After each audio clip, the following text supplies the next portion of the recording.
lay of the land. Well, we haven't done all the introductions, so you might want to hold off for just a moment. You want to share, at least in terms of your hopes for today? Sure. My hope is that my name is Kevin McLemore. I'm the Associate Conference Minister for Search and Call. And, it's funny, I was thinking it's been a while since I've actually had to plan out a full service because most of the time I'm just sort of the preacher and sort of the fill-in a lot of different congregations. But one of the blessings of that has been that I get to sort of experience all of you in such different ways. I see sometimes very formal services, a lot of liturgy, a lot of written liturgy, not a word that is not planned in the program is going to be uttered out of my mouth. And then there are times where they're just like pastoral prayer, confession, and fill in as needed. So it's a blessing to actually be here. My hope is that we're going to learn some new things and remind ourselves of some old resources and things. So I thank Pastor Cheryl for being here this morning. Great, wonderful. Thank you all for sharing. And I am hoping that we can touch on all of the hopes that were expressed. And certainly, if we don't quite, or if there's something, in the days after, or weeks, or months afterwards, I will leave my email address so that you can reach out to me directly, because I love having conversations with lay leaders in particular, who I know are doing such wonderful work. And I'll remind us, we talk often about worship, but another word that we use in church is liturgy. And liturgy means work of the people. And sometimes I think it's helpful to remind ourselves of that. I'm going to go back to sharing my screen for a centering moment.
We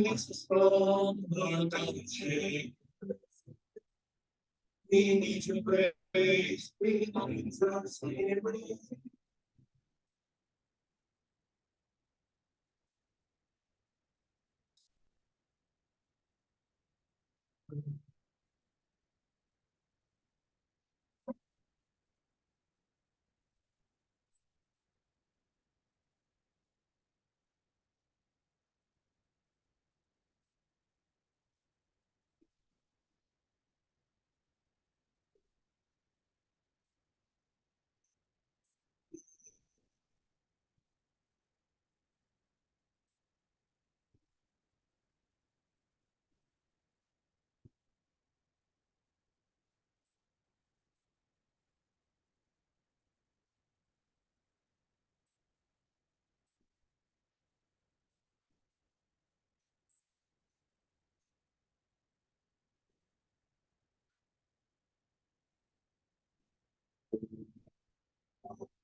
So I'm just seeing in the chat that some were not getting, wait, could you hear it or no?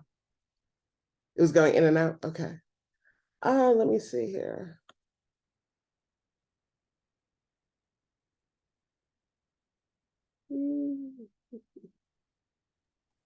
It was really, really choppy. Sometimes I could get Was just it? a little bit and then it went out. Oh, okay, that might be more connection than the actual sound. Yeah, that's what I think it is. I think it's a bandwidth or something. Okay. I will get you the link to that so that if you would like to hear it. It's a relatively new composition. Scott, who was playing the piano, wrote that piece, and so I will make sure you get the link to that. Let me go back to.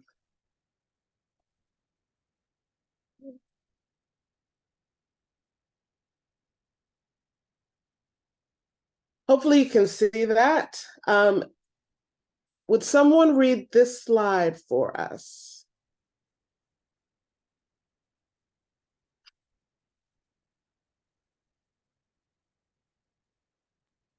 I can read. Thank you. Christ is just like the human body. A body is a unit and has many parts, and all the parts of the body are one body, even though there are many.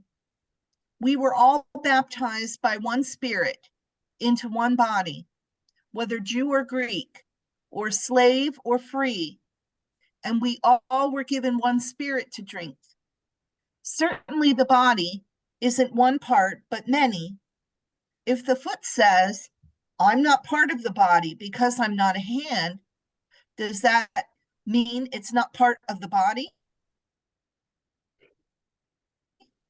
If the ear says, I'm not part of the body because I'm not an eye, does that mean it's not part of the body? If the whole body were an eye, what would happen to the hearing? And if the whole body were an ear, what would happen to the sense of smell?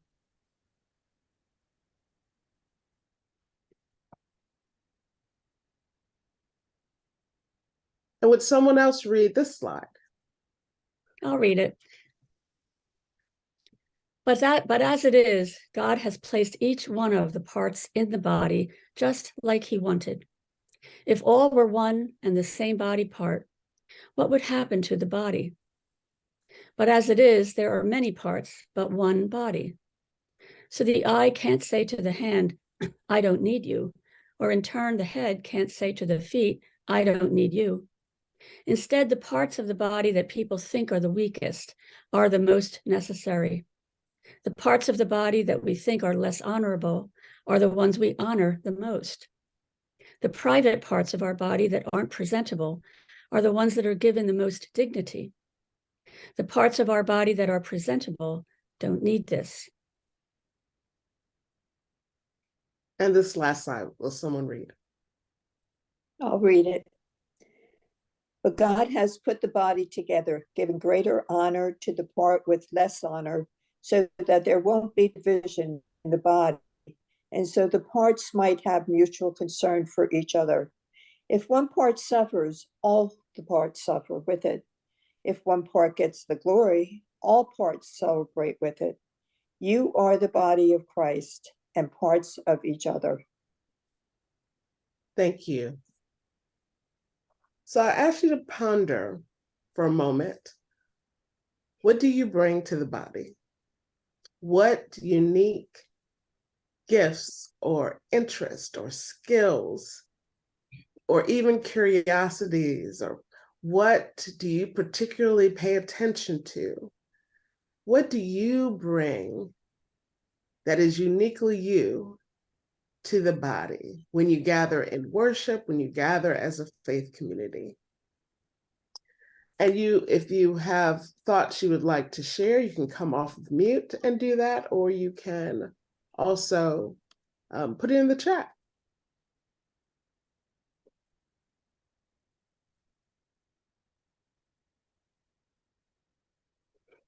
And it's okay if it's a repeat of something that you said in the introduction.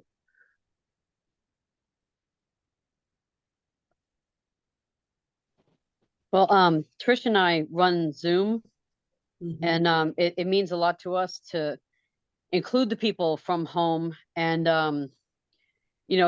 try to make the experience as much like they're just sitting right there, so that they're completely included in the service. And, also, like if they have prayer requests, that they put it into, they put it into the chat, and then we can raise that up during the time that Pastor is, asking for people to raise up, names and things like that. Outside of that, I bring passion and feistiness. That's what I do. She also has done a lot of work in overhauling the website. So, and we see, a lot more people using the website. We've learned that, some people have joined us because of the website. So yeah, that's also a very important skill that Cheryl has. Thank you. Great. For my, oh, go ahead. No, go ahead. Okay, thank you.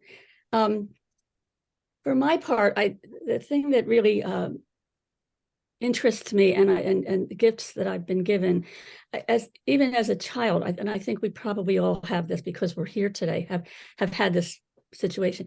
I always leaned or had an affinity toward God, just knowing God was just always sensed, that God was there, and always had an interest in spiritual things, and like most or all of us here too, I had a very profound, visceral, transformative experience in my early 20s, and it informed everything I've done ever since. It's a lens through which I look.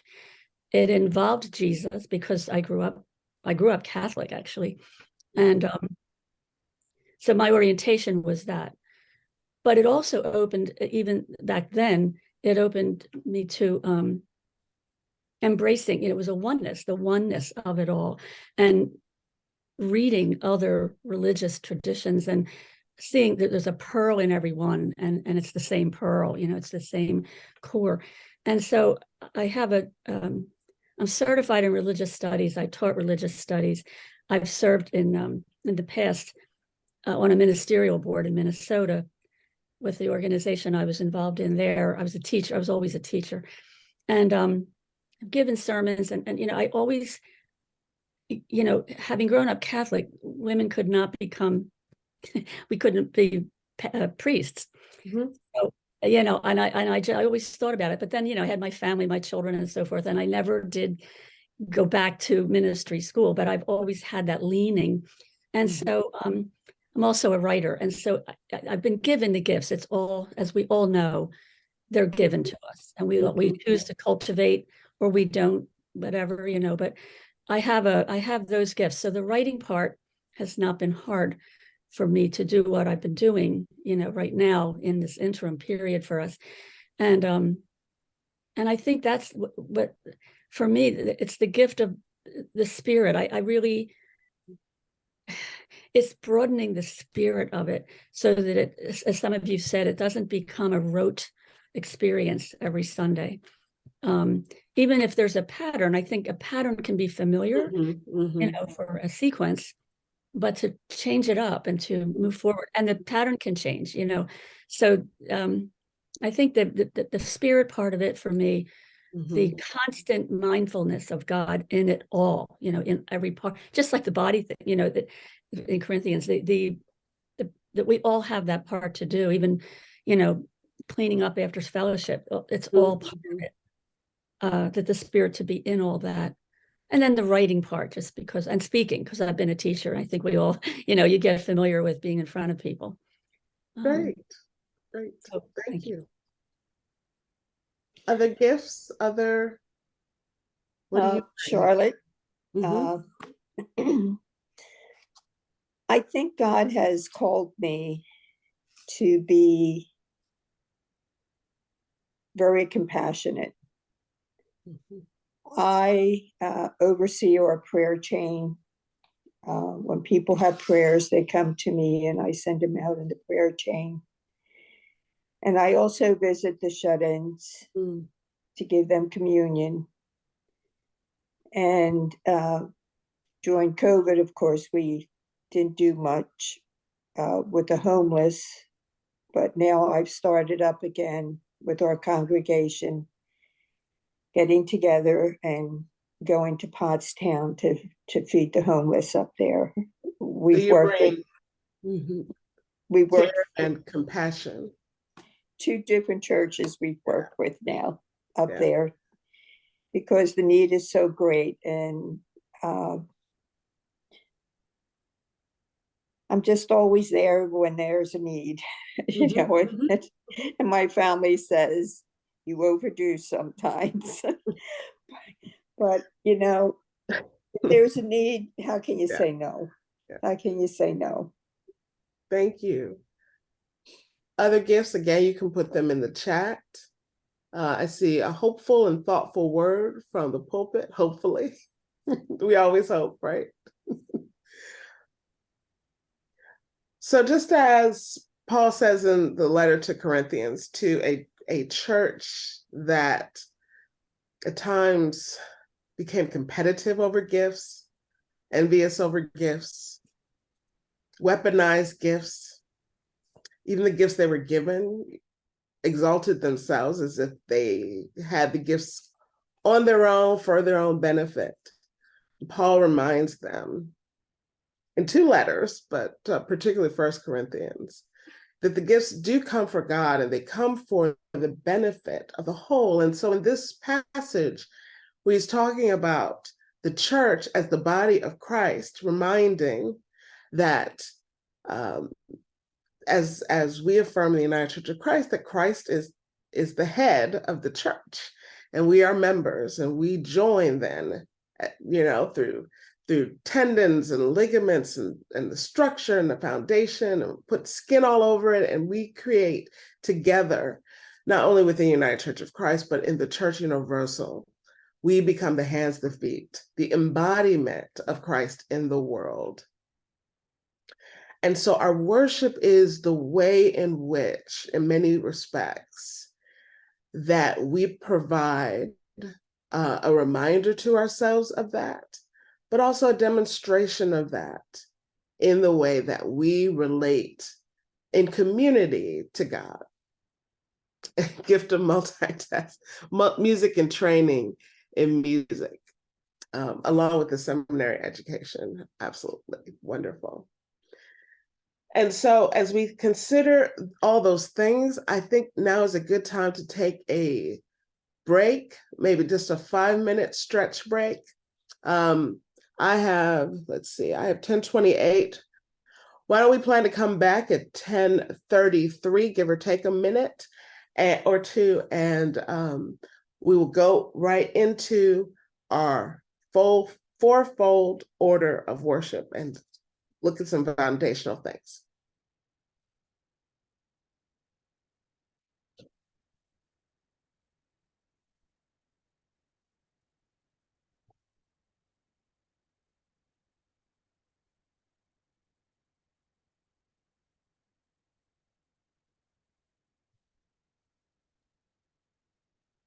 All right.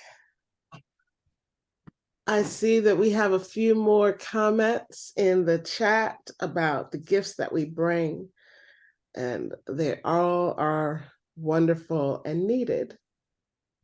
I also placed a link in the chat to the YouTube video for the song Be the Church. It really is beautiful if you haven't heard that. And like I said, it's relatively new composition that I am trying to spread in the United Church of Christ, because it was written particularly, not exclusively, but particularly for the United Church of Christ, local churches. So give everyone a second to come back. I'll just reiterate sort of where we're going to go in the next sort of block of our time together. We're going to be exploring the fourfold order of worship. And in part, the reason I want you to have your bulletins in front of you is so you can recognize that you probably have this flow already embedded in your worship service. And you may not just realize that. So I'm going to give folks another few seconds to come back. And if you are back but just aren't going to be on camera, it's fine, but just put an emoji up or something in the chat. Just let me know you're here, and we can get going. All right, so I will share my screen again, but I will be coming on and off screen, just so you know, because I like to see your faces, and that's hard to do with sharing this PowerPoint presentation. So the fourfold order has 4 parts. The first is gathering, then word, then table and alternative response, or alternative response, and then sending. And if you think about the names of each of these 4, and I think of them as movements, 4 movements. Some call them 4 rooms, for, if you think of worship as sort of being this thing you build, an architectural thing that you build up. But I tend to think of them as movements because I think they're best when they flow into one another. And there is fluidity within them, as some elements in worship can be placed in different movements based on your intentions for them. So the order really is about what are you emphasizing during that time. So in gathering, it really is that the people are coming together. You are beginning your worship time together. This can be a pretty significant period of time, because this is where you remind yourself that you are a community gathered together in God. This is a way that you can remind yourself that God is present among you. This is where you can acknowledge those things. So if you take a look at your bulletins, and I'm going to come off so I can see you. you take a look at your bulletins, it's your liturgy. And just a hint, gathering happens first. So what elements do you see in your order of worship that you would say, well, this is probably part of the gathering?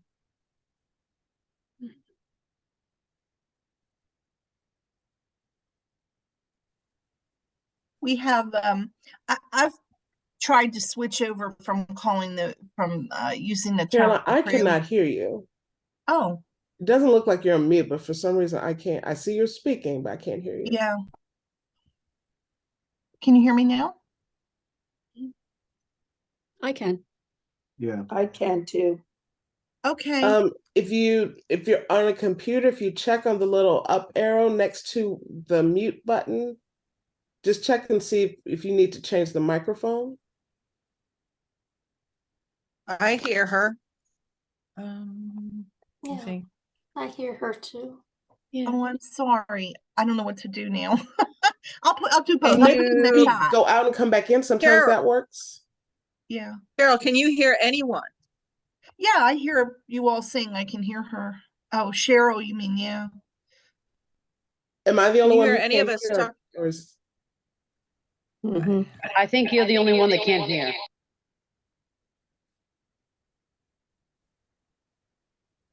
Okay, well, I'm going to invite I'll- someone else to speak so Go I ahead. can test if this is me or if it's...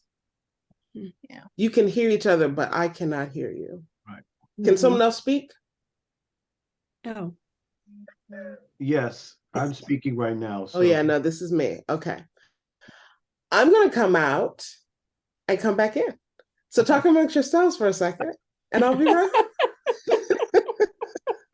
technology's great when it works. I know. I was just, you know what, I can put it in the chat too for Cheryl, but I was just going to say that I have started trying to switch over from calling it a prelude to gathering music for precisely that reason. You know, it just speaks a little more to the fact that, you know, we're coming together and, you know, and it's a time to transition yourself, you know, from whatever you were doing before. And a lot of people do a lot of things right before worship. We know that. So, you know, I was going to say, so I've personally tried to start using the term gathering music rather than prelude. No, I cannot. I'm still not hearing. Okay. What? Oh.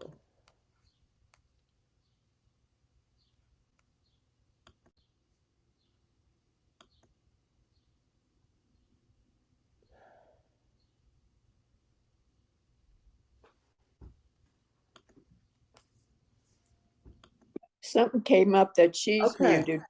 Now I can hear you. all right. I don't know why. I just tested the speaker and it's now working. Okay. Technology, it's a beautiful thing. We all know. I just said really quickly that I started trying to switch from using the term prelude over to gathering music for exactly some of the reasons that you would think. Since I feel it speaks a little better to what we're trying to do during that time and coming together and transitioning yourself to prepare for worship. And that is what prelude music does. And it's just not a word that's used commonly. So gathering music makes it more approachable for people who, particularly for visitors or unchurched people coming going, what's a prelude? That's great. Yes. And so that definitely will be part of the gathering. Absolutely. What other elements do you see? I'm sorry, go ahead. Sorry. No, go ahead, Bernadette. Oh, okay. I was saying to Carolyn, to Carolyn's point, we do the same at Salem, and we call it gathering music, and it's about 5 minutes, you know, just for people to get settled. I said this, but I didn't realize I was on mute, so you know, just to settle in, and then it leads into the welcome, whoever is, you know, welcoming that day, and it just does sound. It sounds, I don't. It sounds kind of milder or something, like gather in, you know. And, welcoming everybody to gather together. Then the prelude, it sounds more like a kind of a symphony or something. Yeah. So But you also St. mentioned another element, which is welcome. At St. Part of the Peter's, gathering. we have gathering words from pastor, then the welcome, then Well, we have the hymn, it's gathering hymn. a gathering hymn, Mhm. welcome, and then our worship leader does what we consider gathering together with God. And what happens with that? Is that music or? No, Spoken words. Yeah, spoken words. Oh, spoken word. Okay. Mm-hmm. Awesome. All gathering elements. Absolutely. Trish, that reminded me too. We have, it's the gathering music, it's the welcome and the opening prayer. Then we have the group song, everyone, the first hymn. Then we have a passing of the peace. The pastor or the officiant will say, we're going to pass the peace, and we can stand and we turn to each other. And we have, my husband actually runs the video in the balcony of the sanctuary. So, we kind of remind everyone, we'll put the peace sign up toward the people upstairs too. So it's all Nice. that. And then we go to the children's moment. Then it goes to the next part, the word. So it's a whole section of gathering people. Yeah, this is interesting question for Cheryl, because and maybe we're going to get to this. Now, we don't do our piece at St. Peter. I knew that was going to be it. Until after we do the confession and forgiveness, because I think the idea. So where does that come in your service, though? So just run through your order, the first part. Yeah, what Trish said, all that gathering, the gathering pieces, and then what's really the confession. Pastor calls it "Hear Our Cry," and he'll have some confessional words, and then and then giving the God's forgiveness, and then we pass the peace. I think the idea probably is that we're all more reconciled now to God and ourselves, each other, and so forth. Now we can extend the peace to each other. Yeah, and all of that could be considered the gathering.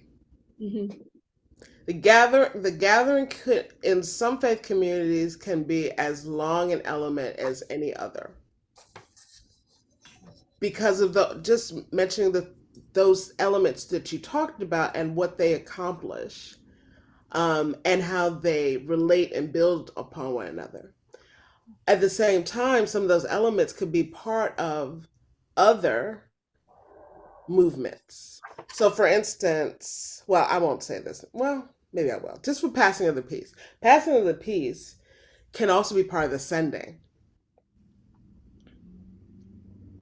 It could be at the very end.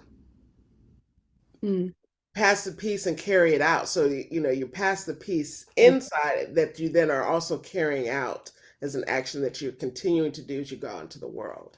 So it really just depends on what your focus is. But the main thing is to understand the impact and the intention behind it. So it's not that there's a right place to put that or a wrong place to put it. But it's just a matter of how it serves your faith community in your time together in worship. So that's great. Others like to share? We have the welcome, and I try to welcome both the Zoom people and the congregation members, and include no matter who you are or where you are in life's journey. We also do announcements then. Then we have the prelude and a call to worship. And then the first hymn is usually. Great. All gathering elements. At St. James, we have our announcements and requests for any prayer requests, announcements, and then we go into our prelude. Mhm. And that's the time that we take time to meditate Mhm. and to pray and to get ready for our worship service. And then Pastor Beth has started giving an introduction of the theme of her sermon, Mhm. which is very helpful. It gets you thinking. And then we have the call to worship. And then we have a gathering hymn. So that's where our Mhm. gathering Mhm. comes in with a hymn then. So that's where we start out with and then proceed to the rest. Great. Great. Thank you. And you mentioned announcements, and that's another element of worship that can be in different places. Again, in terms of what your intentions are and how you utilize them. Um, I don't know that we pay enough attention in the church to announcements and how they function in worship. So I'll just plant that there for pondering. Any other sharing? I see Michael has, I think, the entire order of worship in the chat. We can certainly see begins with the organ, voluntary, welcome and announcements, call to worship, song, call to confession, prayer of confession, silent prayer of confession, and words of grace and love, song, sharing Christ, peace and welcome, children's chat. I'll probably stop right there as in terms of the welcome elements. Thank you for sharing that. Does anyone have anything in the in that those first actions that you wonder, is this really part of gathering, or maybe is there a better place for it? And it's okay if the answer is no. Everything seems to be welcoming, but I'm just curious. I just want to say that I've also played in several Lutheran churches, and most of them are having the announcements at the very end of the service, so that the beginning is more meditative and contemplative and so forth. I was Yes, going to ask, in my say experience with Lutheran churches too. Yeah, go ahead. Yeah, I'm sorry. I was just going to say about the announcements. This is always, no matter where I go or where I've been, and I was Lutheran most of my life before I came into the UCC. In my experience, the Lutherans tend to do them before anything starts because of maybe what Michael is saying for the reverse, but it's always a thing, like where we put the announcements. I've found that over the years, nobody really knows exactly. Everybody has a different opinion on them. Well, where to put them, who does them, they can be quite controversial in nature. And that's why I say I don't know if we attend to them as much as possible. They're a tremendous opportunity to shape the missional actions of the church and connect them to the worship that we do. But in many cases, it seems like, well, we either want to get them out of the way or save them until we've done all the important stuff. And yet, the announcements often speak to the life of the church. And so if they become problematic in some way, let's say they go on too long, or they don't have the information that's necessary for people to act, then it's a matter of changing the way we do them rather than saying, oh, well, this part is not really central to worship. They're part of the gathered community. Did I see a hand raised or someone wanted to speak? Kevin? It's interesting because I've often heard people complain that why do we do announcements when everything else is in the bulletin? I mean, it's right there in the bulletin. And I just have to remind people that some people really don't read the bulletin, right? And so verbally saying it is another way of getting that word out. Of course, the danger is, of course, just repeating the bulletin and not the announcements in the bulletin. But I'm just so hesitant to the idea of just saying, check the bulletin for the announcements, because I would gather half the people don't actually look at the bulletin announcements, because I can't tell you how many times people have said, I didn't know this was going on. It's been in the bulletin for 6 weeks. How could you have not know this was going on? So just my 2 cents. So when I was an undergrad at Penn, I studied marketing, and marketing.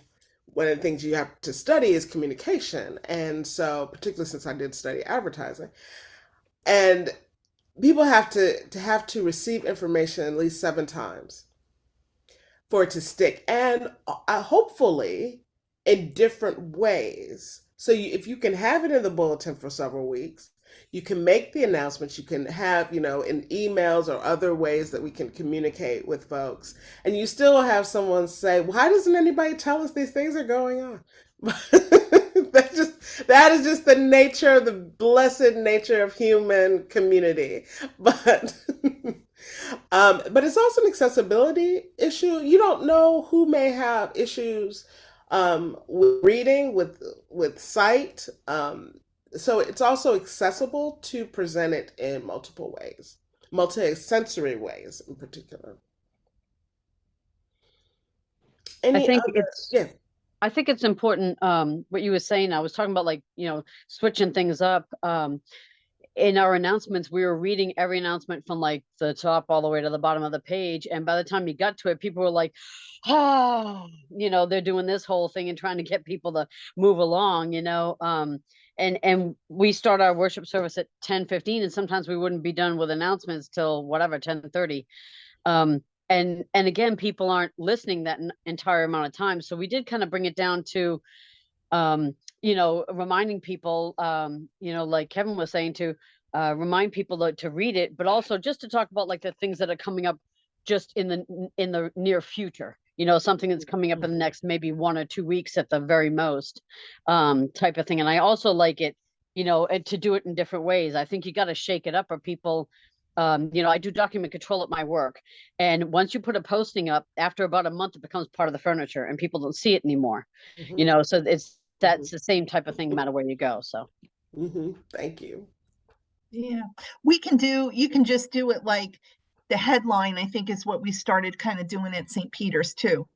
You don't have to tell them, well, there's a form in your Easter flowers, $17 and whatever. You could just say, it's time to order Easter flowers and you need to get them in by X date, and check the bulletin because there's information about how you can order them, and then you can, like a headline, you move on. Thank you. And Katie, I see you stopped using a bulletin, so you have verbal announcements, emails, and website. We in the congregation I pastor, I don't know if I mentioned this. I pastor a local church. I'm a part-time pastor in a local church. We went without a bulletin when we came back from COVID, but then the request for a bulletin came, and so we print a limited number because we find that most people, because we're projecting things on the screen, actually aren't using them. But we do print bulletins, but we don't have any announcements in the bulletin. It's just the order of service. There are some announcements though that we will put on the screen, and we actually have a time. I came to a church that where they had a tradition of sharing announcements, in individual sharing announcements, but they tend not to be long, or it doesn't take a long period of time. And sometimes I have to remind people, don't you have an announcement about such and such? So fortunately, it doesn't get out of control.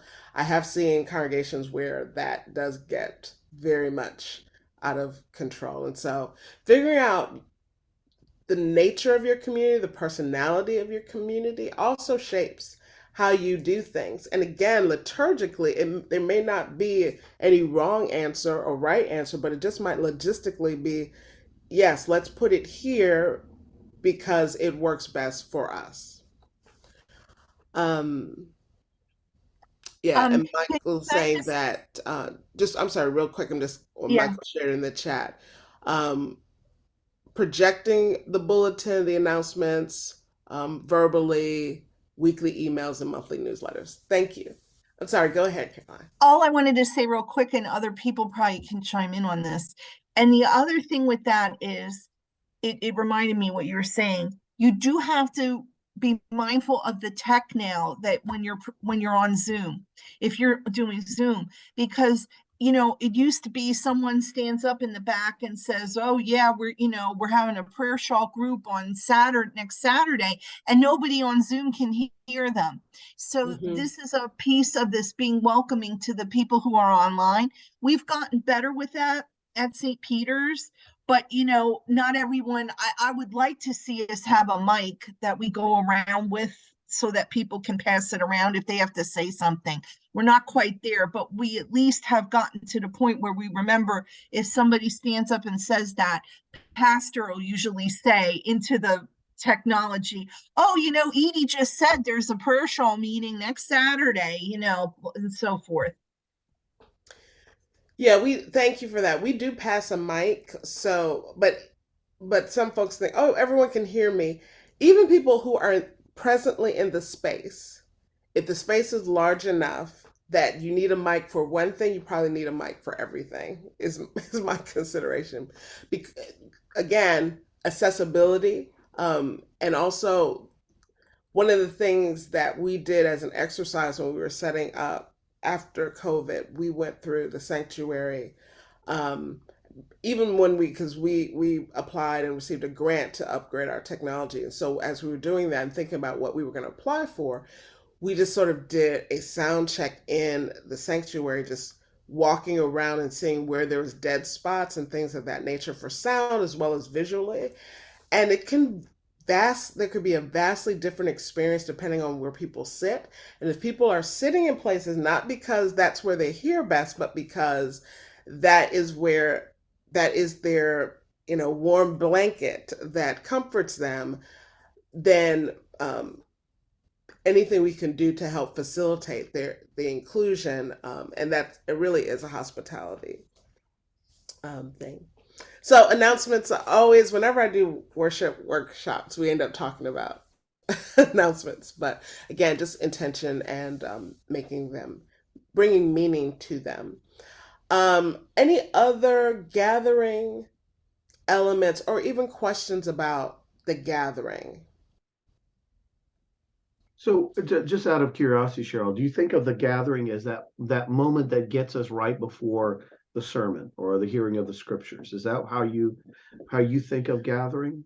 So gathering comes before word, and word has more elements than just scripture and sermon, or it can. It doesn't necessarily have to. I mean, it could be just that, but it can be more than that. But yeah, so gathering are those things that come and that bring us together, brings the community together with the understanding that God is in our midst.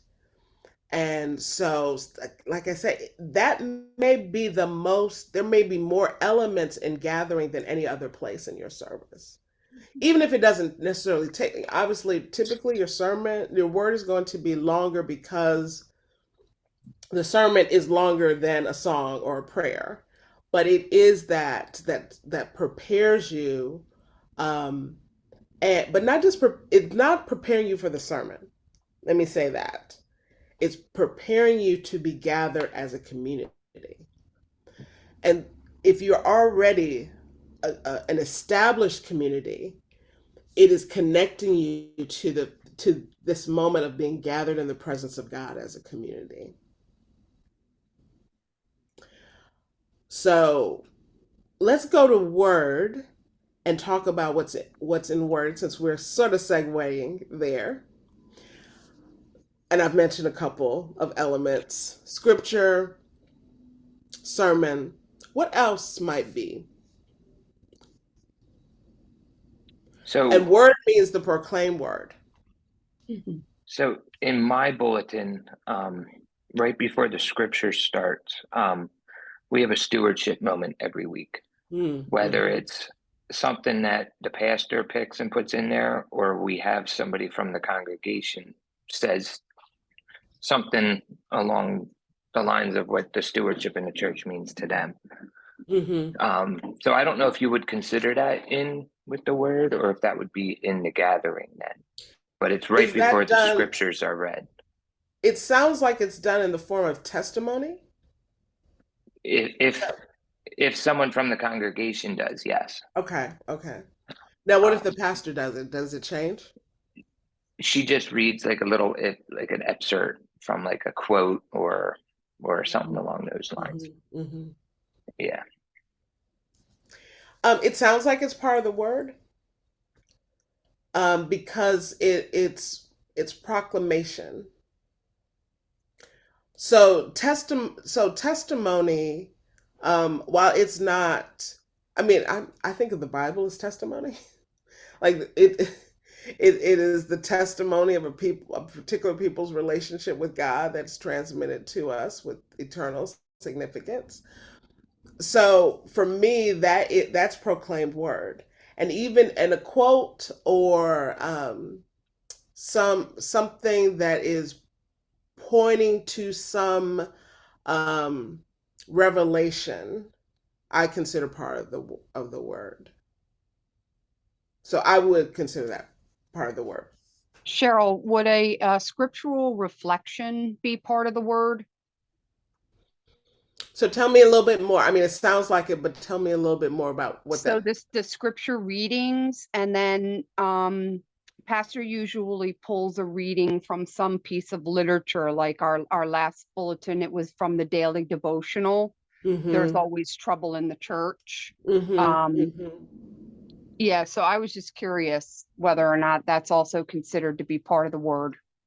I definitely would.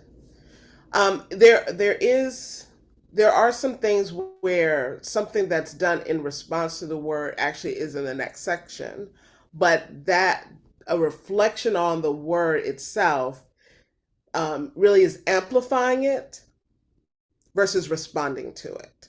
So if you think of it that way, if what is happening is either preparing for the word, like for instance, some may have a prayer of illumination, which is different than an invocation or an opening prayer, but a prayer that says, prepare, open our hearts and our minds to receive what you have for us today, oh God. That's a prayer of illumination. That's part of the word because it's preparing us for the word. Sometimes prayers of confession and words of grace or assurance of pardon can be part of the word because it's preparing us for the word. That's where it comes, there's, that flow, and sometimes it's a transition because it kind of fits in both. It's relating to us as a gathered community, and or it's preparing us, in some ways, to be released of what we've been carrying in order to receive the word. If you know what its function is, it also helps you to write it or to script it or to do it extemporaneously. Because if your prayer, for instance, if your prayer of confession is really in the word, then it's probably going to relate to the scripture passage, the theme of the message, more be tethered in a greater way than if it's part of your gathering, in which it could be much more about relationships among us as humans in community with one another. So I just say that because that is one that really can be in either places, and often in worship services is used as transition because it flows from one to the next in a lot of ways. Now, in terms of other readings, other reflections that aren't necessarily the message, even the children's, what we call often children's meditations, children's messages, or even a time for all ages. If that's in the way of proclaiming the word or teaching, that's more word than gathering. If your time for children is,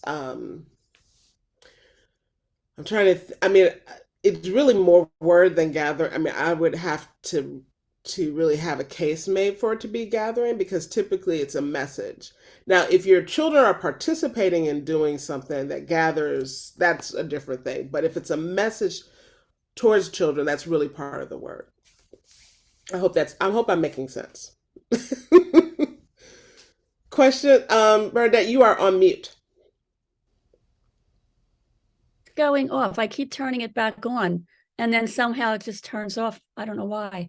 Can you hear me now? Yes. Yeah, Bernadette, let me explain. Is when I turn it off when people are doing that, because what happens is the screen goes back and forth Right. with, if you make any sounds. So I want to make sure that those who are going to view this later are not having that experience of a cough out. So I apologize, but. Oh, that's all right. I didn't, yeah, and I understand that, because I've done that when I've run a Zoom and I forgot. So thanks, Kevin, for that.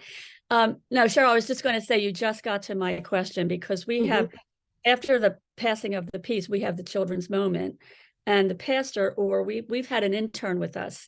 Now, she just finished at the beginning of May, but she was with us the whole academic year. You know, a ministry intern, and she's great with children. She's worked with children, so she managed that pretty much her whole time here.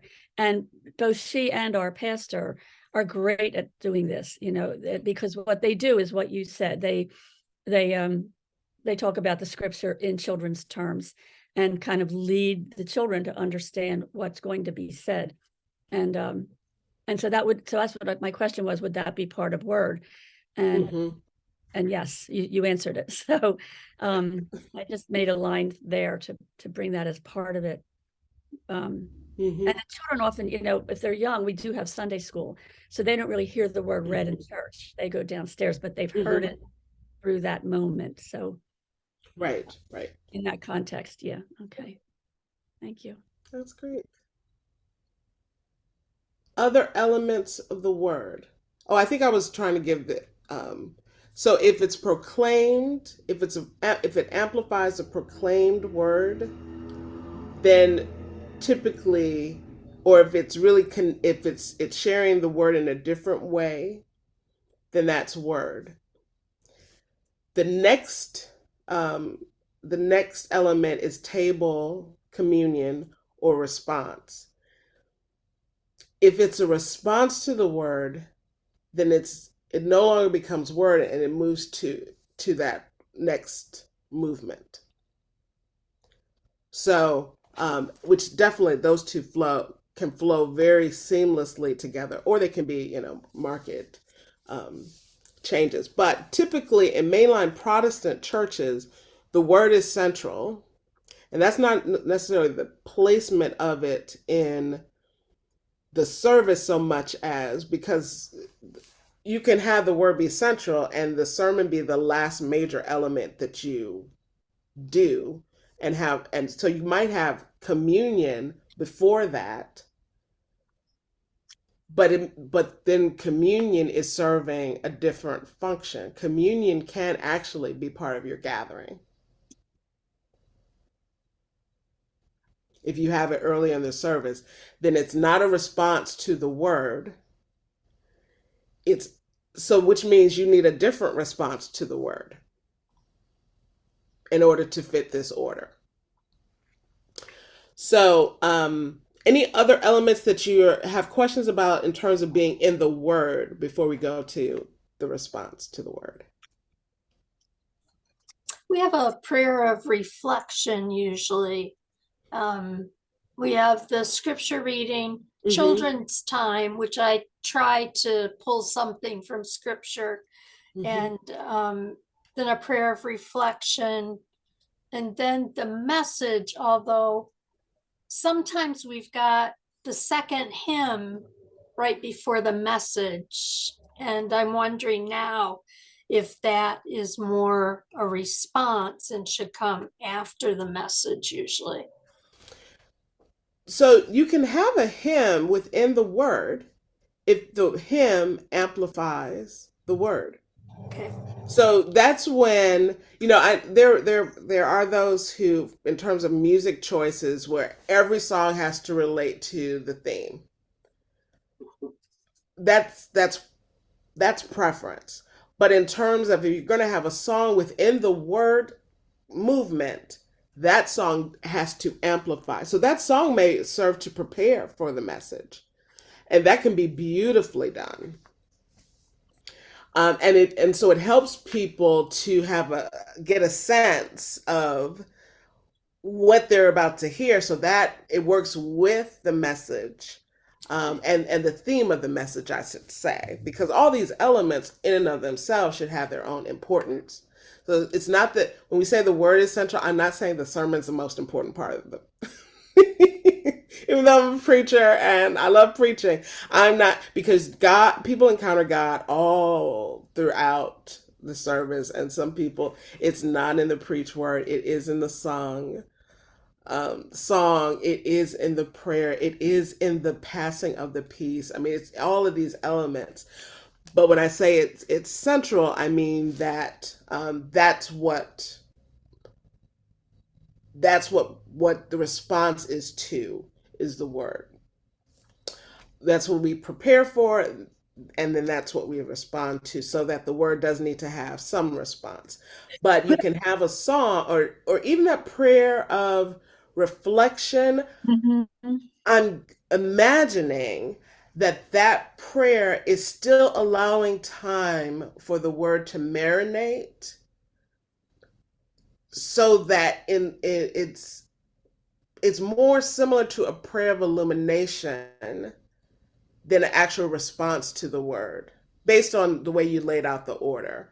That's how I'm imagining it function. So I think that's fine. I mean, one of the things I think you find when we go through this is that you, like I said, you already have it built in. It's just understanding as you're planning how it's functioning for you in your context, so that you know, okay, well, this is what this needs to do. So it helps you to make choices and how you execute.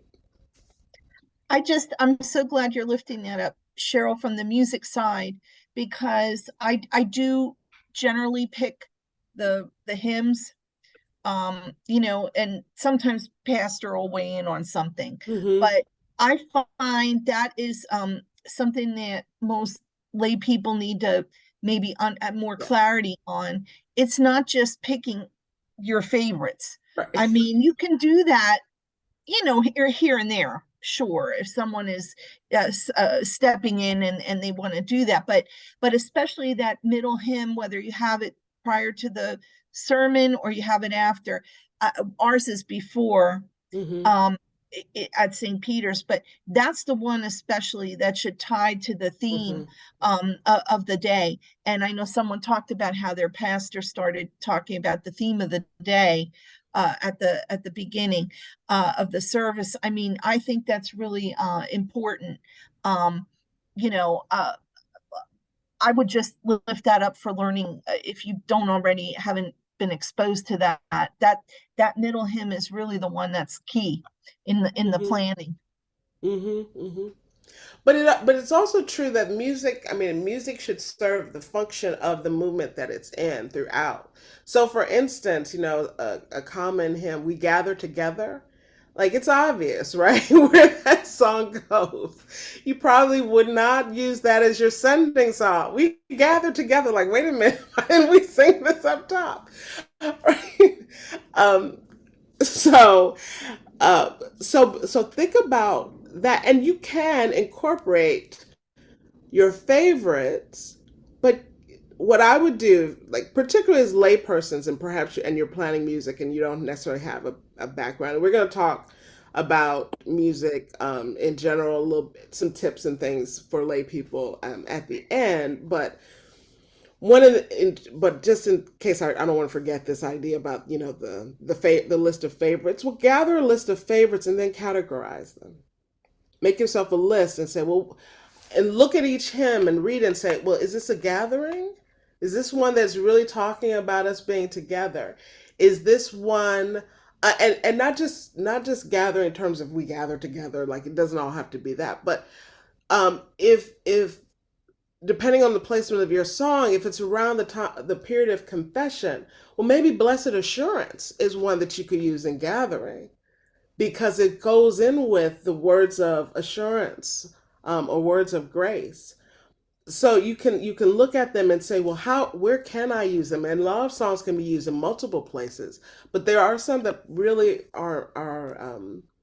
were written for particular places. So it's something to keep that in mind. So let's talk about table, and well, let's talk about. Let me think about this. Well, let's talk about table and response, and then if there's any questions about having communion as part of gathering, then we can touch upon that. But I've already touched briefly on it. So the word invites a response. So think about worship as revelation and response. Word is revelation. Response can take multiple forms, as the word does. So one of typical response to the word is communion. And so you can flow from the word and those elements and go into communion directly, or you can have other elements of response that happen before communion or after communion. If you don't have communion, you can have other elements that are response in nature. So as if you look at your bulletins and your orders of worship, what are some elements that you think might be response? Would a choir anthem be one? Yes. Yes. And that again is where the response, if it's a response, it should tie in. It should respond to the sermon, should respond to the message, should respond to the word in some way. The offering? Say that again. The offering? The offering. The offering is another one that could be in multiple places. And post COVID, I think has where a lot of churches have redone how they've done the offering. It can be really different. I actually have it in the same place, and it is within the response, even though we don't collect it in the same way, like we don't pass baskets anymore. But and honestly, just taught us that we never really needed to do that because most of our people mail it in or now give online and that kind of thing. But it still is an element, regardless of when you actually receive the gifts. So it is one that can be a response. It can also be gathering. It can also be sending. I think probably more churches have it as part of response in some form. Other elements? We have after the message, we have a brief instrumental interlude with our piano player, and then we have joys and concerns.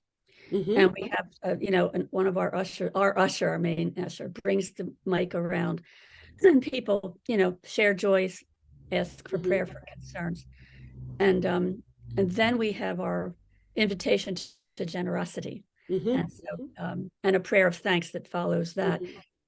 And in that we mention one or two of our missions, so just to remind people where your money is going. So all of those come after the message. It's the music, then the joys and concerns, then the generosity, and then we have a group song. It begins to go toward the end. It begins to finalize the whole service. Okay. So that song might be part of the sending, depending upon what happens after it and what type of song you choose. But I think all those other elements would clearly be part of the response to the word. Okay. Good. Yeah. Other sharing? We have the time of prayer and the Lord's Prayer. And I hadn't really thought about joys and concerns, but I invite people to share their joys and concerns prior to the prayer so that they can be held up. Yeah, those all response. Good. So after the sermon for our church, we typically, that's where the choir anthem is if they're singing that Sunday. Mhm. And then we go into the affirmation of faith. Mhm. So whether Mhm. it's Mhm. the UCC statement or some kind of statement is what we One of go the into, creeds or and something. then it's Yeah. and then we go into the offering. Yeah, and those are all elements of response. The affirmation of faith is another one that can be in multiple places. It can be in the gathering. It can also be part of the word, although I think most often you see it either in response or in gathering. But it could be incorporated in the word.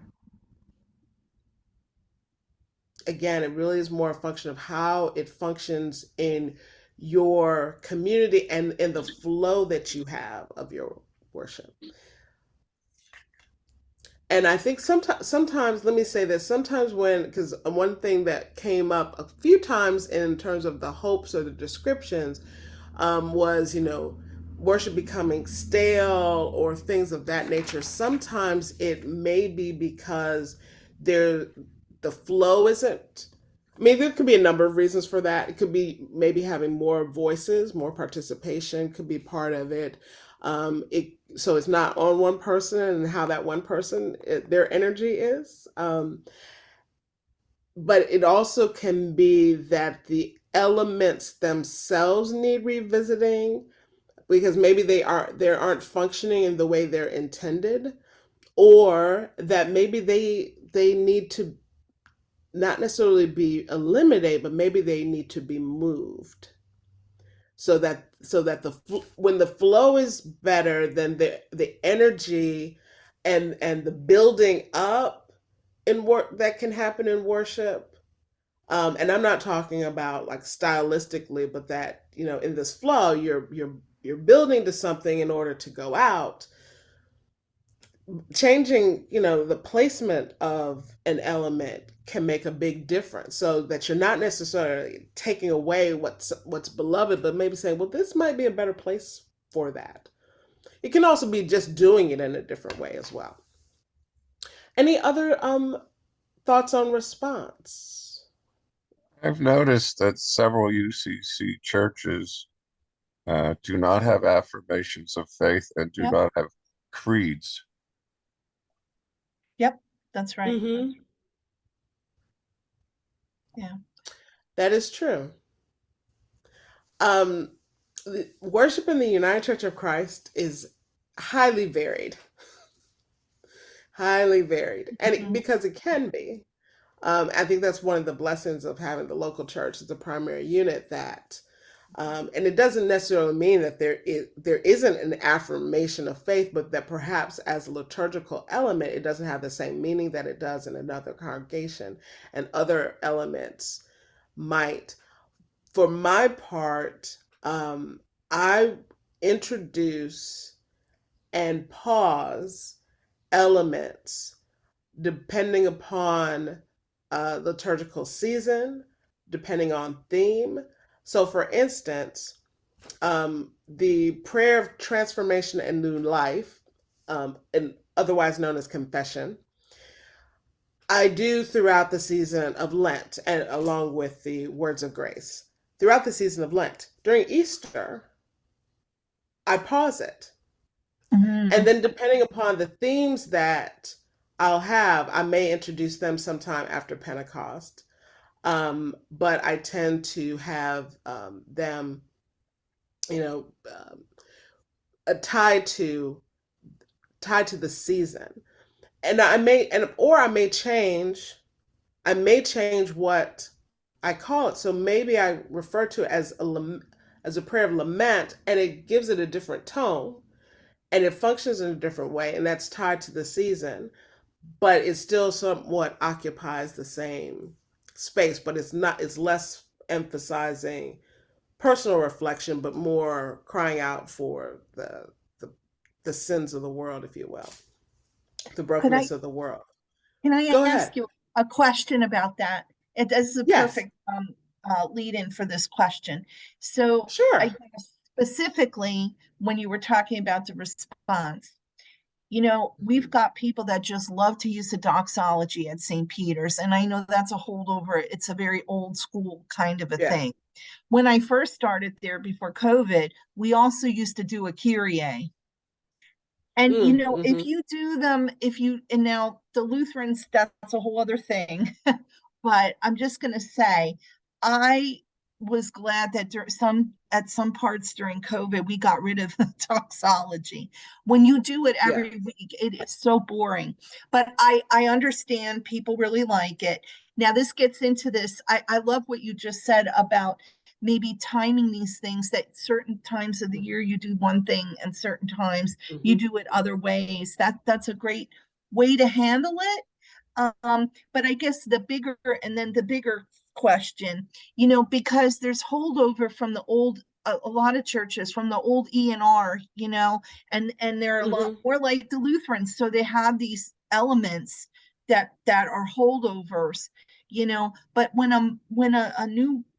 a visitor comes, assuming it's a more contemporary person, or maybe a person who doesn't have a lot of experience in church. I mean, I had an opportunity to visit another church recently, off, not Sunday morning, for a different kind of service. And they started singing one of those old things from the ENR. And I thought, holy cow, even for me, even though I knew what it was, I turned to the person I was with and I was like, oh my gosh, this is a throwback, So I don't know if you want to talk about that a little more, but I like what you said about maybe varying it according to certain times and certain seasons. Yeah, so one of my I'm a creative person by nature, and I grew up Catholic as well. And the one thing that I will say about the Catholic Church is that before I could read, I knew the Mass. Now, of course, once I learned to read, I knew the words that I was pronouncing that I thought this is what they were saying, but it actually wasn't what they were saying. But it's a whole nother story. When I went to college, I visited the Catholic Church on Penn's campus and said, no, this is not like my parish priest. And so I stopped going to church regularly. I joined the gospel choir, and that became my faith community. But and then after I graduated, I went in my career, I was not regularly attending church. But when I would go, it would be like, oh, I still know it. I probably go to Catholic Mass today. And I mean, I've gone within the last 10 years to funerals and things like that. I still know it. I still know the liturgy. I still have it memorized because I went every single week for 18 years. So for me as a worship planner, the last thing I want to do is have anything that is exactly the same, even if the words are different from week to week, month to month. So something has to change, but I don't want to change just for change's sake, because then that becomes, that there's no thought, there's no intention, and you begin to idolize change, and that's not helpful either. So I try to think, well, what can I make fresh? What can I emphasize by either pausing it for a time, which means when you reintroduce it, it has new meaning. And so I decided when I came to the church almost 4 years ago that I would by either basically worship series. I do not sermon series. I do worship series that the sermon connects to, but all of worship connects to these themes. And that I would look at the liturgy and see what's important to emphasize this theme and the liturgical season. And of course, the theme's tied to the liturgical season. And if there's certain elements that don't need the same emphasis, then those are the ones that I pause. And if there are some that really need to be emphasized, then those are the ones that may even be moved in a way to emphasize them. That doesn't necessarily mean move them up front, but just moved in a way that emphasizes them. And that really has been a helpful guide for me in doing this. So I'm not changing a lot. Right. And what's interesting is that occasionally I would ask members of the church, folks who come like every week, have you noticed what I've done differently? They can never tell me, which tells me, and then when I tell them, they'll be like, oh, okay. They don't miss what's missing because what's there still has meaning for them. But it also reassures those who miss a particular element, it is not jettisoned for all time. It will come back. And so then that gives a receptivity to experiencing whatever we're experiencing. And I tend not to just to go wild, and it tends to be like one thing at a time, one change at a time, not overwhelming, so that you still have a sense of flow.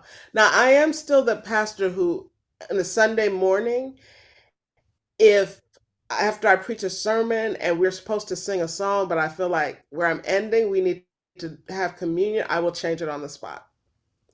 And thank God my worship leader is gracious and is used to me to do that. And I will just say, I think, or I'll say, let's have a moment of reflection. Mm-hmm. And so those kinds of, but again, I don't throw out the whole, we're going to throw out the whole service. I did come from a church where I was an associate, where the pastor would do that. I loved it. And that worked for that congregation. And he didn't do it every week. But there would be times where after praise and worship in that service it was a blended service, but maybe after praise and worship, for example, he felt led to do a time of extended prayer. There were a couple of times, and it wouldn't happen. I mean, it may happen once every 3 years or so, where it say, that's it. That's all we're going to do for the rest of the service, and have a time of healing prayer. That congregation loved that. And then they'd be like, next week, are we going to do that again? No, we're going back to our normal. Because that was a movement of the Spirit and being faithful with the Spirit, but not just doing change for change's sake. Michael, did I see your hand up? Yes. Well, growing up in the UCC in the 50s and the 60s, it was a very liturgical church. I mean, about the same as close to Lutheran. And I'm currently aware of what I would call a high UCC church, where the pastor has degrees in liturgics and music and is an accomplished organist and so forth. Mm-hmm. And there's communion every Sunday, and there's chant every Sunday that you would think you're in an Episcopalian church or a Lutheran church and not a UCC church. And yet, being a musician, I like it, but I'm just curious as to how the congregation is reacting to that, being high musical and high church, you see. Well, I do think that there's a very wide spectrum of worship in the United Church of Christ. There are, for everything from the high church that you're speaking of, that makes you think of other highly liturgical denominations like the Orthodox or the Roman Catholic Church, or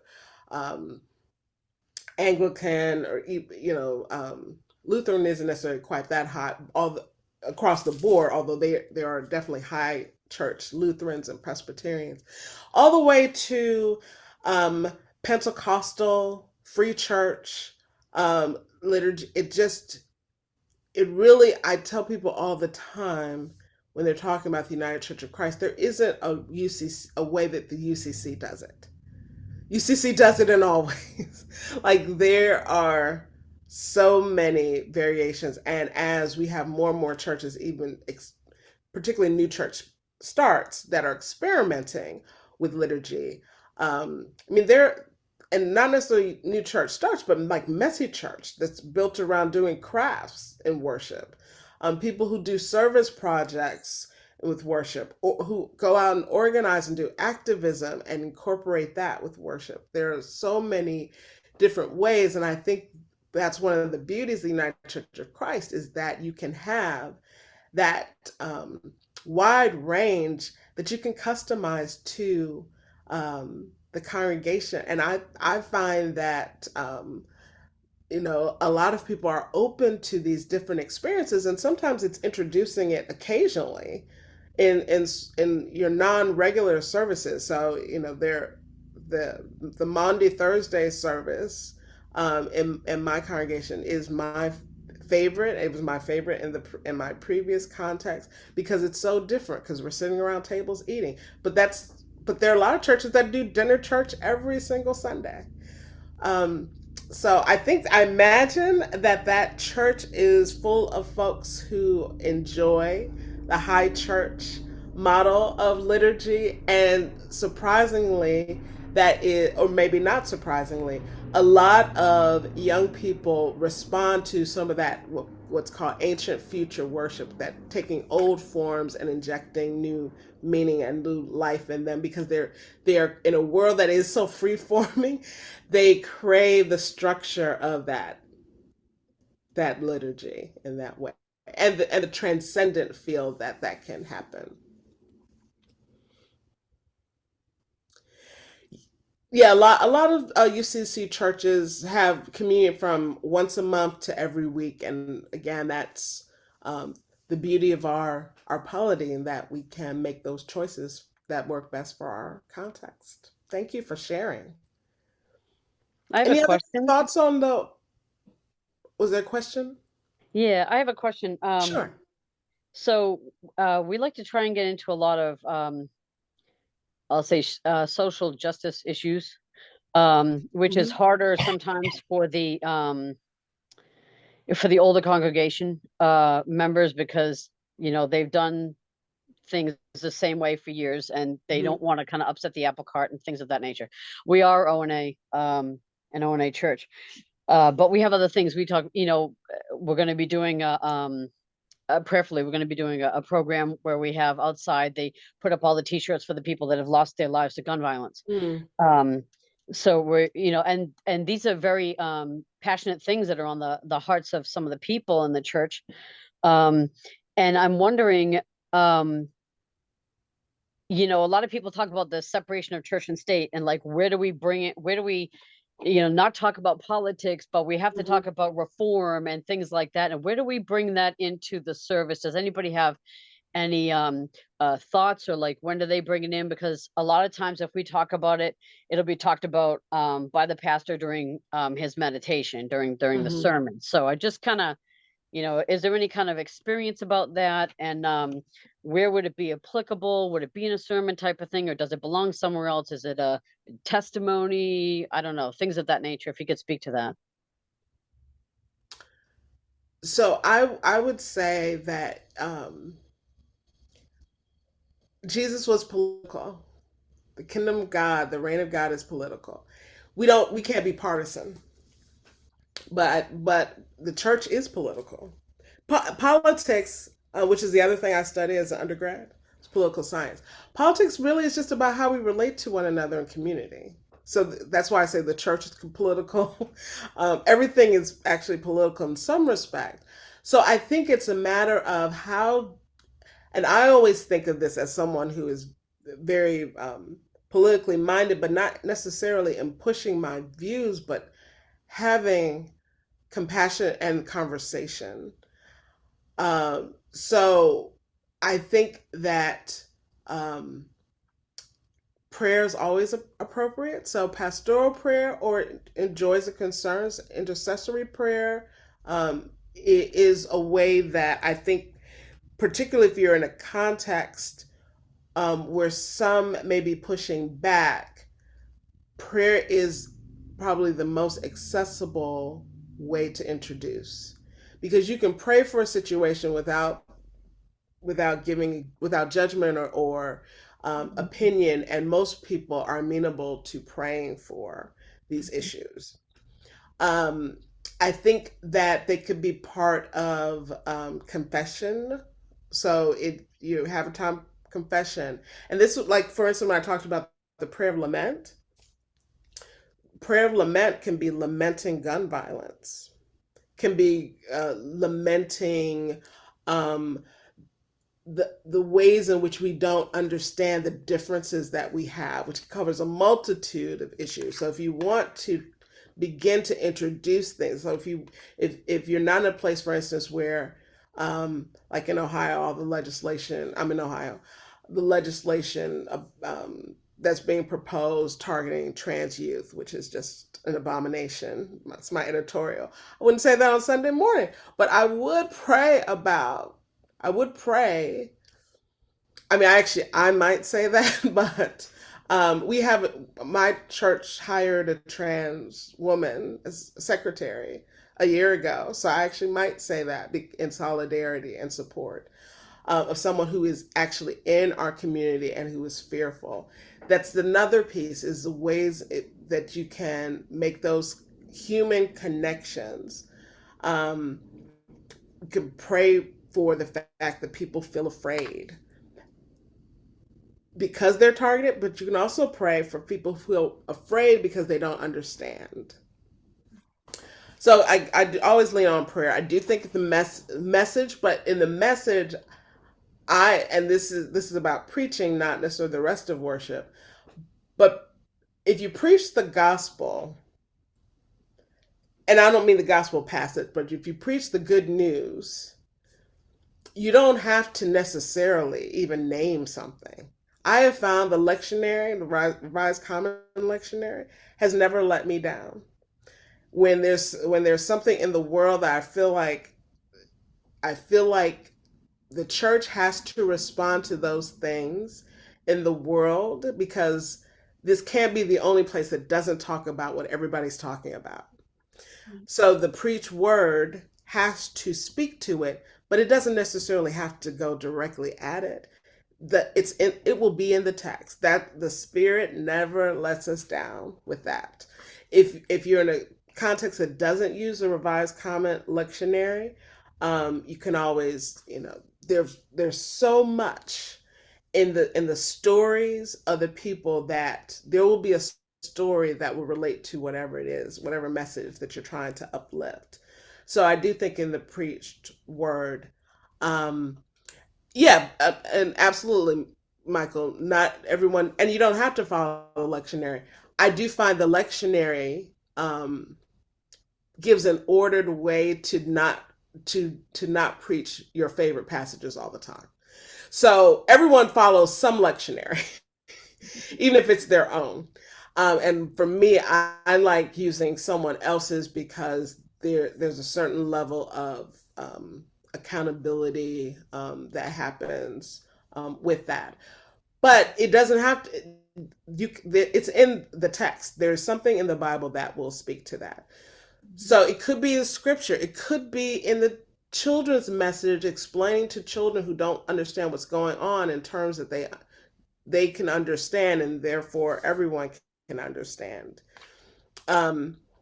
It could be in a mission moment, or in a testimony if it impacts in your community, your faith community or the surrounding community. So I think there are a lot of ways liturgically to do that. And there you can also have a separate, depending upon the level of engagement, you can always have a separate service to do that, or a separate time. So maybe if and again, this goes to your context and receptivity. So if you're like, nope, they're not going to go for it within worship, then maybe say, well, there will be a prayer time after worship for fill in the blank. And maybe that's, 10, 15 minutes. But for those who are craving it, they get that opportunity. Because I find that what happens a lot is that the ones who make the most noise get accommodated, but there are those who are silent, who are desperate for us to speak to these things, that if we don't, their needs aren't met. And so I think that, there are creative ways to do that in the main worship service or adjacent to it. So I hope that was helpful. Other questions? Yes. I wanted to ask, I was just thinking as you're speaking, Cheryl, with this question, if everyone is familiar with the what's the word, the effort of one small step, it followed on the heels of StoryCorps on NPR, and it's a father and son. I think it was 60 Minutes or something about a year and a half ago. They were interviewed, and what they're doing it, publicly. They have a form online where you can sign up to be paired with someone anywhere. I guess they ask your local area and so forth. You can be paired with someone because you explain your own orientation as far as whatever it is, politically, religiously, everything. And then they'll pair you with someone completely different. And as the StoryCorps, they would go into a booth, and often that would be like an old grandmom with her young granddaughter, and they would talk. Grandmom would tell her daughter what life was like when she was little, and back and forth. Well, the one small step is something whereby the two people get together who are very different on almost every front, and they just sit together and talk, and it works. It's a one-on-one. And as you're speaking, I mentioned earlier when we first started, we have the pride flag outside of our church we have a porch, and it's on the pole. And we've had pushback from the community. We're in Central Bucks, and we've had the school board has sort of taken away so many LGBTQ freedoms in the schools, middle and high school. And there's been a lot of pushback in the press. There have been, unfortunately, some threats. And so as you're speaking, I'm thinking within our church, within our own congregation, for people who might be, everybody, nobody's pushing back, within the church, but in our community, maybe something that could be done even within the church, have, like, as you said, a sort of an adjunct or a dialogue afterward where people could volunteer. It's totally volunteer to sit with someone and just talk about things, but even from our church as an outreach into the community where these might be issues, it is in ours, have something like that where I don't know if it would work. It's just literally the top of my head. Yeah, but as you're speaking, you can actually do that in worship. So, you can have the word can be a sermon. The word can be those sorts of conversations, directed, guided conversations.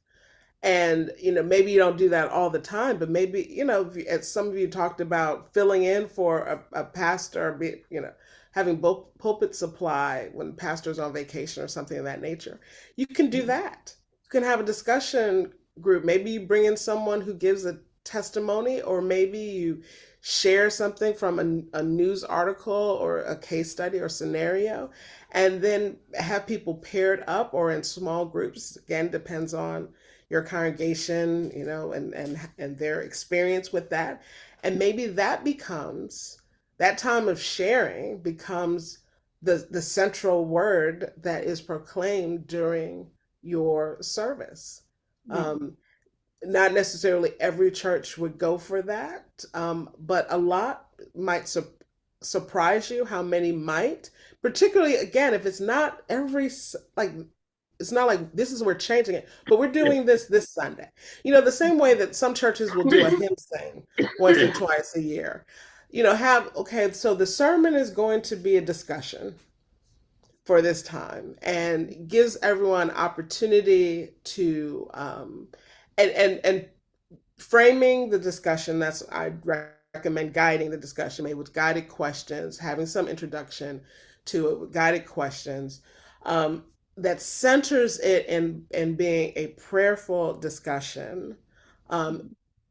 You have to know your congregation well enough to know if more sort of mediation is needed in those conversations than in others. But I think that could be potentially a way to introduce some of these issues in a prayerful way, and then wrap it up with someone who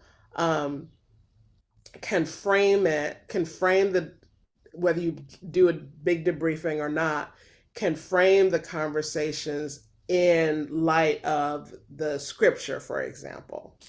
So if you're talking, just an example, let's say you want to have discussion around immigration. Well, you can use the I mean, there's lots of text, but let's say just really quick example, the Good Samaritan, the story of the Good Samaritan. Yeah. Right. And so you read the scripture, and then you have a discussion around immigration, that you introduce the discussion with particular questions, prompts for a brief period of time, because you don't want it to you don't want it to derail worship. So maybe you give that a 10-minute period of time, and then you bring it back together with either someone who kind of rotates and eavesdrops on the conversation, and maybe then you end that time moving into response with a pastoral prayer that's focused on immigration and loving neighbor. Mhm. So that's some of the ways in which you can introduce these things and still have it be liturgical, still have it be worshipful, so people aren't taken into a different moment, but actually it's brought into, incorporated with worship. Yeah, thank you. I think for most of the people, our church is already sort of there with it. Mm-hmm. But there are people who don't say anything, and sometimes I wonder if they're stewing inside, and some way to bring them in. Yeah. Not you can't, as you said, or you can't take sides. You just but I just wonder that, because there are people that never say anything about any of the major political issues today. Sure. And that's what kind of, you just want people to feel free to. Right. You want to make space, give room, Yeah. and create a safe environment for people to do that, and also model ways in which. I mean, I think our society could use some models of how do you have these types of conversations in ways that are still loving and compassionate and seeking understanding versus seeking the argument itself. Exactly. So I thank you for bringing that that to our conversation as well. Let's talk about sending, and then I'm going to give you a break. um, and then we'll come back and do some practical exercises together. So for sending, that tends to be the briefest period of your worship service by design. Like you're sending. What you've done, you've gathered together as a community. You reminded yourselves who you are. You've informed, and you have formed a greater sense of community, even if you all know each other and have been together for years. Then you've had your moment of revelation of word and those elements. We've responded to the word. So there really is nothing to do except to go. So you don't need to do a lot here, but what you do want to do with the sending is send people with intention and purpose. And so I'm going to ask you to look at your bulletins and see what do you see there that might be considered sending. And hint, it would be at the end.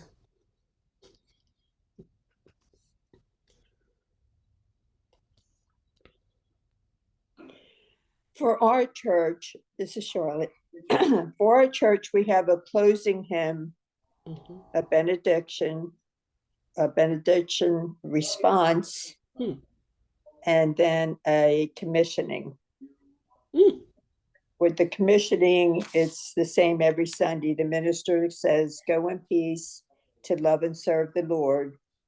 And everybody says, "Thanks be to God, amen." And then the postlude. What is the benediction response? Hallelujah. We sing hallelujah. Is the benediction like a blessing upon the people?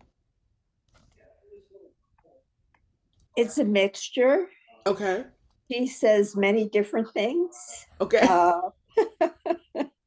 She incorporates some of what she said in the sermon to send us out. But she includes a lot of different things, and a blessing without the bend too. Thank you. Anyone have any additional elements that Charlotte didn't name? I will Well, say we have the song, and then we have a responsive benediction between the pastor and the congregation. Oh, back sure. and forth, which is nice. And then a meditative chimes, and then the organ voluntary. We still use threefold amen along with the doxology. No, I don't necessarily disagree with that, because that place, it does bring everybody together, and it is a nice way to wrap up, but it is a place where I'd like to maybe do some different things once in a while. So you're making me think about that. I do feel that doxology is more of ascending than most churches utilize it, but it, like many things, it can be in multiple places, different places. One of the things that I found in this area that I had not seen in other areas where I served in the Midwest, upper Midwest, in the South, is the separation of the commission and the benediction. I think in most places I've served, the benediction serves as a commissioning. It's both a kind of word that ties in the sermon and a go forth to do that some way. So I've noticed as I've been preaching in this area that there's more of that. Not all churches, but a lot of them do that separation. In fact, I screwed up last week at a service, because to me, a benediction is a benediction. And they were looking at me like I was crazy. And I realized there was the commission on the screen, which of course I was supposed to leave them on. And I had just went back to my old rote, but that's just an interesting detail that's new to me. Cheryl, I feel like with St. Peter's, our sending is sort of a challenge for us. It's leaving words to go out into the community, and like last week, the first sentence was, God's blessings rest on us as we scatter to serve. Do not fear to seek after the truth God will reveal. So I think it's meant to be a challenge to go out there and share, in community. And it's the worship leader does the first part, which he was just talking about now. They do the first part, and then pastor will come in with another part of benediction, and then Caroline's favorite threefold amen. So great, thank you. I think just for clarity, so what Kevin was just saying, that's the part that we call the sending. It's the commissioning part, go in the world and do what we need to do. And then the benediction is the part that Pastor Steve comes on and says, and a blessing over the people, like Cheryl was saying. So like Kevin's saying, we separate it, and Steve has the layperson do the commissioning part, and Steve does the actual benediction. Okay, thank you. Alec? So typically we use the threefold amen, but there are times where the pastor will throw in there, instead of saying the Lord's Prayer after the prayer that we do, we'll sing it at the end of the service. And we'll stand in a big circle around the sanctuary, and then just stay standing for the commission and benediction, and then go right into the closing hymn. Nice, thank you. Yeah, so all those elements you mentioned are part of the sending. So when you talk about the benediction, traditionally in the church, benediction is the blessing. Benediction means blessing. So a lot of pastors over the years have amplified that to mean, let me bless you by reminding you what I preached. But that's a choice. That's not necessary. So if you don't do that, don't feel like that's something that has to be added in. When it's added in, it depends on the message, if it's serving as blessing. So sometimes if you have a message, for instance, of grace and forgiveness, then that reminder can be part of blessing you by remembering that you are forgiven, that you are beloved, and God's grace is abundant. Or if you have a message that is more about love your neighbor, do that, do something, manifest, demonstrate your faith in some way, then that reminder can be part of what I call the charge, or you call the commission. So typically in most churches, but not all, that moment of benediction encompasses blessing and charge or commission. If they're separated out, it's okay, because it's all part of sending. And I think that's the beauty of looking at these as these movements, because ultimately it doesn't matter big picture who does it. Again, that's more about your context. It doesn't matter in terms of what exactly is included, as long as you are intentionally sending folks out in the world with a blessing and a charge or commission because the blessing is a reminder of who you are in God as you are leaving, and this community, both, as you leave this space of gathering. It is also saying this time of gathering should have transformed us all into manifesting and being who God has called us to be based on what has been proclaimed. And so that the sending, and a lot of times we think that the message, those points, helps us to center that, and it does, and that's also part of the word being central. In Protestant denominations, with the word being central, the reiteration of it at the end helps us to carry it out into the world. That makes sense? Any questions on the sending before you get a break? And then we come back and do some practical stuff together. I just want to mention one thing, that when Pastor Beth does her benediction, we all raise our hands together. And she said, this is so we're blessing each other too, individually, which we love to do. Yeah. So that's another way in which, thank you for that, because it's another way you can change something without changing that many things. So if you're saying, well, how can we enliven or refresh our worship? It could be by making your benediction responsive, which I do often, because people like blessing each other. I did it off the cuff one Sunday, and they loved it so much that in the next season we did it every single time. It can be that the body actions, right? Just raising your hand, it transforms a simple thing into a real intentional moment. The key is not to necessarily say, okay, I'm going to take all these things, all these examples I've heard, and put them together into a new service, because that might be jarring, right? But introducing one or two things, or just thinking about, well, let me look at this element. So if a particular element seems like, well, this feels a little dry, how can we reinvigorate this? Maybe just all that the whole service needs in order to have new life as well. So thank you for that sharing. All right, let's see. I have 12:07. Another 5-minute break, okay? Come back at 12:12. And again, if you need to take breaks at any time, or if you want to grab, I know it's lunchtime for a lot of folks. If you want to grab something to eat and bring it back, please feel free to do that. We'll be back at 12:12.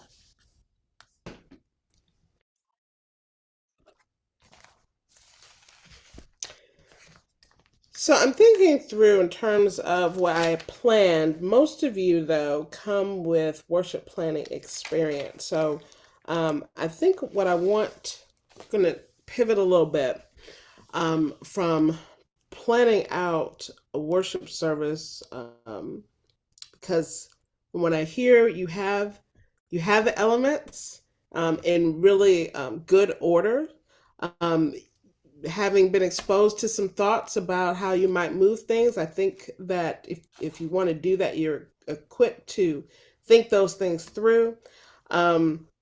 So what I want to do is actually talk about other considerations, and then we can have our Q&A. As we just make sure that I'm queued up here to share my screen again. Oh, I need, when I dropped out, I lost my screen sharing privileges. Okay, thank you. So other considerations. So in selecting music, let's talk for a little bit about, and we touched on this before. What are some of the considerations in selecting music? So we talked about the placement, where it fits in the flow, in the fourfold order of worship. What are some of the other some of your other thoughts or even questions about selecting music? And we have a couple of music ministers on with us to probably answer some questions as well. Anyone have any questions about or joint or shared pondering about music in worship planning? I'd like to ask something about of the music ministers here and everyone really. Sometimes, you know, we have in the middle of our service, we have special music, we call it, and our music director, we have two permanent musicians. One is the director who lines everything up with the hymns that will go with. You know, it creates the theme with the word creates the theme. And then he is also, and both of them, the piano player and the music director, plays on guitar. They're both songwriters. They're both really accomplished, and they work really well together. So the special music, he usually sings it. John, his name is, he plays guitar, and Pat, he backs him up on piano. And it's contemporary, and some of it's his own, some of it is other pieces from other people, but it always has that core, that message that speaks to the scripture. But the hymns often, the tempo kind of drags, and I'm wondering for the music ministers here, if we sound like their poetry. I mean, the words are so beautiful, but if it kind of drags, and if there were a way to just up tempo, because I've wanted to talk to them about that too, if there's a way to bring it up a little, at least a little bit. And sometimes they'll say, well, we could clap at this part, and everybody's a little tentative about that. And I've left her, but my husband is now up in the balcony. He's running the video. But when we would sit together before he was doing that, I would turn to him sometimes and say, if this were a Black church, we'd be all standing and clapping and and it's just so sort of, and I'm just wondering how to get people to, because I think the musicians would be able to do that. I just wonder how we get people, if anyone can answer this, to sort of loosen up a bit and sing the same hymns, but in a little bit of a up tempo, make it joyful and not sort of droning, So anyone? I think you're hitting on one thing, and we've experienced this a little bit at St. Peter's. Now that they've been giving me time off, and some people who are lay people who play guitar and their friends come in, and they're working very hard. But the one thing that I said to Pastor Steve is, part of the training and being a church musician is learning how to lead people in singing. And I find this is a skill that is taken for granted if you don't stop and think about it, or something happens that makes you think about it. And so there's a skill to it. Does it always work? No, I have my moments where things fall flat, and so forth too, even with years of doing it. I will say, one thing I'll just say humorously is Pastor I worked with before. She used to say when I came to that church, I hope you're not going to drag it, because dragging it is the kiss of death. And I said, no, I'm not like that. I'm up tempo. I like to keep it moving. And so you do have to remember that. But I do think that is a little bit of an overlooked skill, the song leading. It's different from being a soloist. It's different from, whatever. I mean, this is a skill that people need to hone in on. And I'll say one last thing. I think it's a little harder on guitar than it is with a keyboard, because one thing we're finding too is I can really hammer out melody on a keyboard or organ or a piano or whatever. Guitar people tend to strum chords. Now, if they have a strong vocal, then they can help carry things. But some of those things make there is a song leading piece to music in the church. It's not a performance of a soloist, because somebody could be really well, well trained and very well versed. But those are my quick thoughts. Yeah. Yeah, thanks, Carolyn. That's a good point. And our piano player, they both play all kinds of styles. And even with the hymns, he'll sometimes put in a little lick, like a little jazzy feel, which is lovely because he knows how to do it. He knows what the boundaries are, but it's really good. But yeah, that's a good point between guitar and keyboard or piano. It's a baby grand piano. Maybe it's a grand. But anyway, thank you for that. I'd like to say that I've been in a worship service where there were 5 tempos going on simultaneously in a hymn. The mic'd pastor, who had a beautiful, loud voice, had his tempo. The choir had their tempo. The church also had piano and organ together. The pianist had her tempo. The organist had her tempo, and the congregation had their tempo. So as the organist, all I did was turn on the sforzando of the organ, which is full organ, and it went down to 1 tempo. But I personally think that church musicians, pianists, or organists should be trained and know how to lead hymn singing and congregational song. And I think they should establish the tempo. I think you have to have intention who is actually leading the song, leading the singing of the song, to the points of both worship leaders. And I think you also need to communicate as worship planner to your musician or music minister, when you select a song, the tempo that you would like it to have. Because sometimes that can be a choice. I mean, there are some musicians who seem to only have 1 tempo, but I think and sometimes that's because they think it's safe, or that's what they think, or what they've heard, or what they think is the expectation. And if we don't do anything to disabuse that, then they'll go, well, this is what they want. So I believe in if it's not apparent, I will say to a musician, this is how I would like this played and sung. And I do have a worship leader who leads all the congregational singing. And I think that helps. So, people talk about the Black church and clapping and singing from an early age. And I was raised Catholic, but I've been in gospel choirs since I was in grade school. At an early age, you're taught to clap on the 2 and the 4. So you're taught. It actually is not some inherent. I mean, for some people it is. Some people have rhythm, and I mean, I don't remember particularly but I do remember being on the schoolyard with one of my friends saying, I'm off. And so we got around and we started singing, and we taught her how to clap. So one thing you can do is have some time before worship service where you rehearse the songs that are to be sung with the congregation.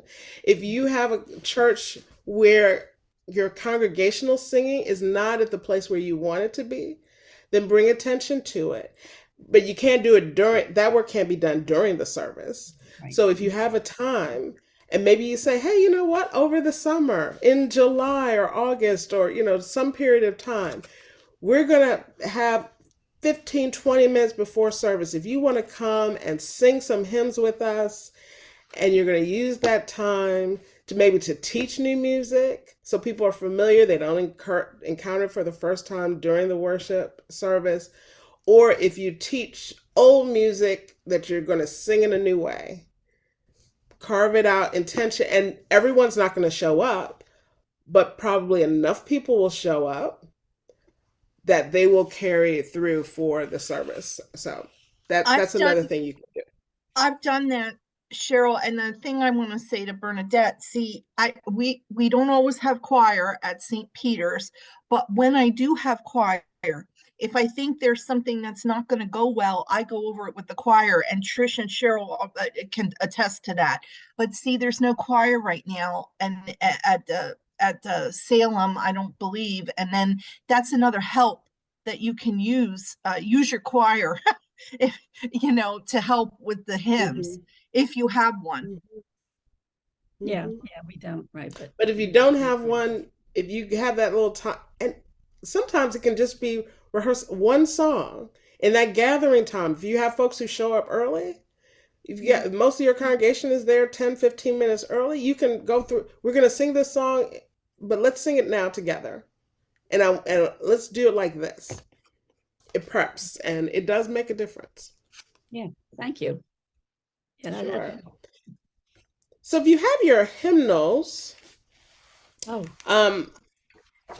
and if you don't, that's okay. I'm just going to share some things in your hymnals, because hymnals are, I think, a neglected tool for worship planning, because often we think about the song we want to sing and then we go to the hymnal. Well, you can go to the hymnal and say, I want to sing a song that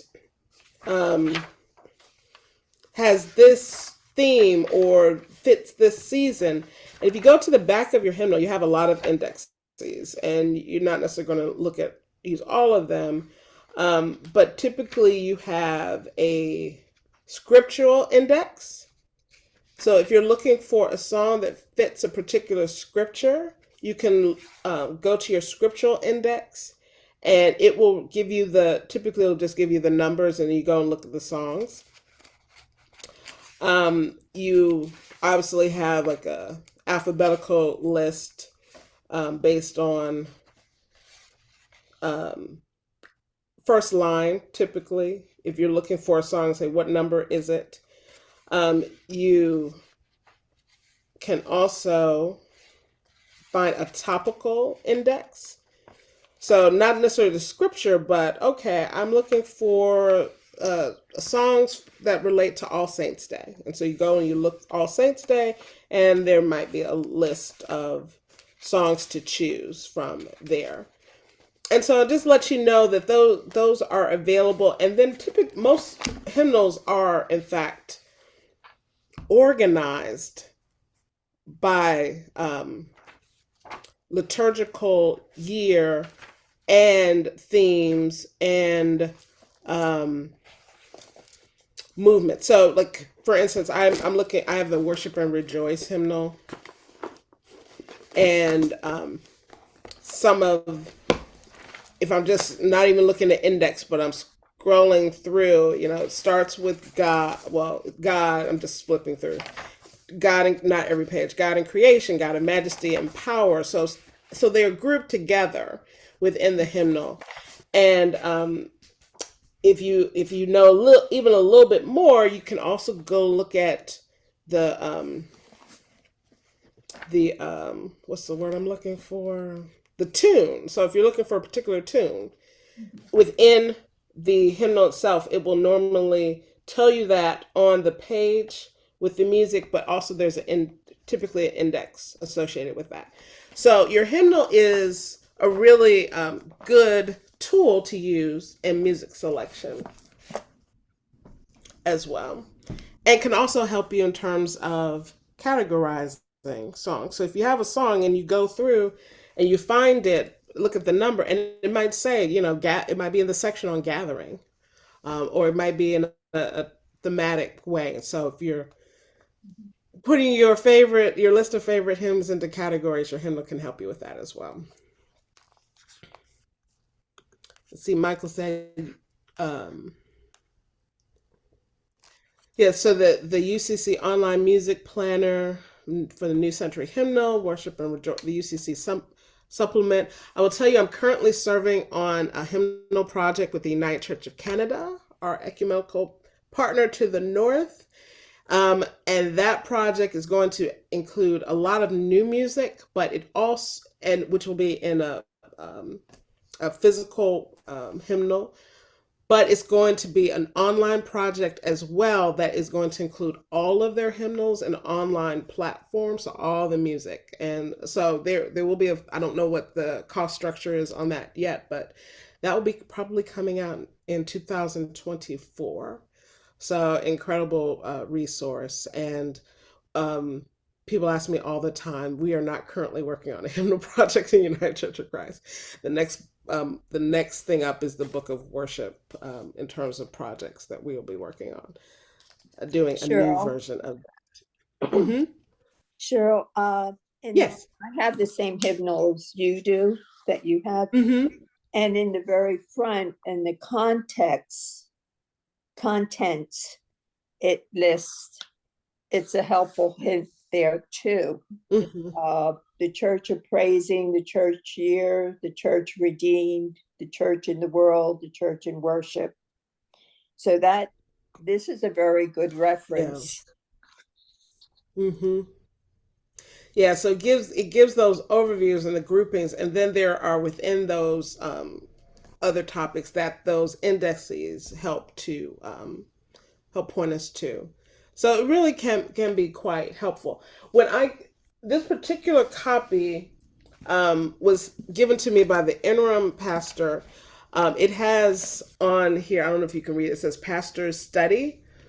So when I opened it up, it's the pastor's copy, and one pastor had actually the dates that the songs were sung, and it was clearly only one of the pastors of this. It hadn't been, there was clearly gaps since that was done, but it also let me know like what songs the congregation was already familiar with, which wasn't all that important when I didn't have a music director, but when I became the music director, as we are continuing to search for someone to fill that function, it was really helpful. So, ways in which we can help one another, and I'm sure the pastor did that in order to make sure that, one, not only as a reference to what was being sung, but also how often it's being sung. So if you continue to go back to the same and not introducing new music, that's another way of sort of tracking what you're seeing, which I think is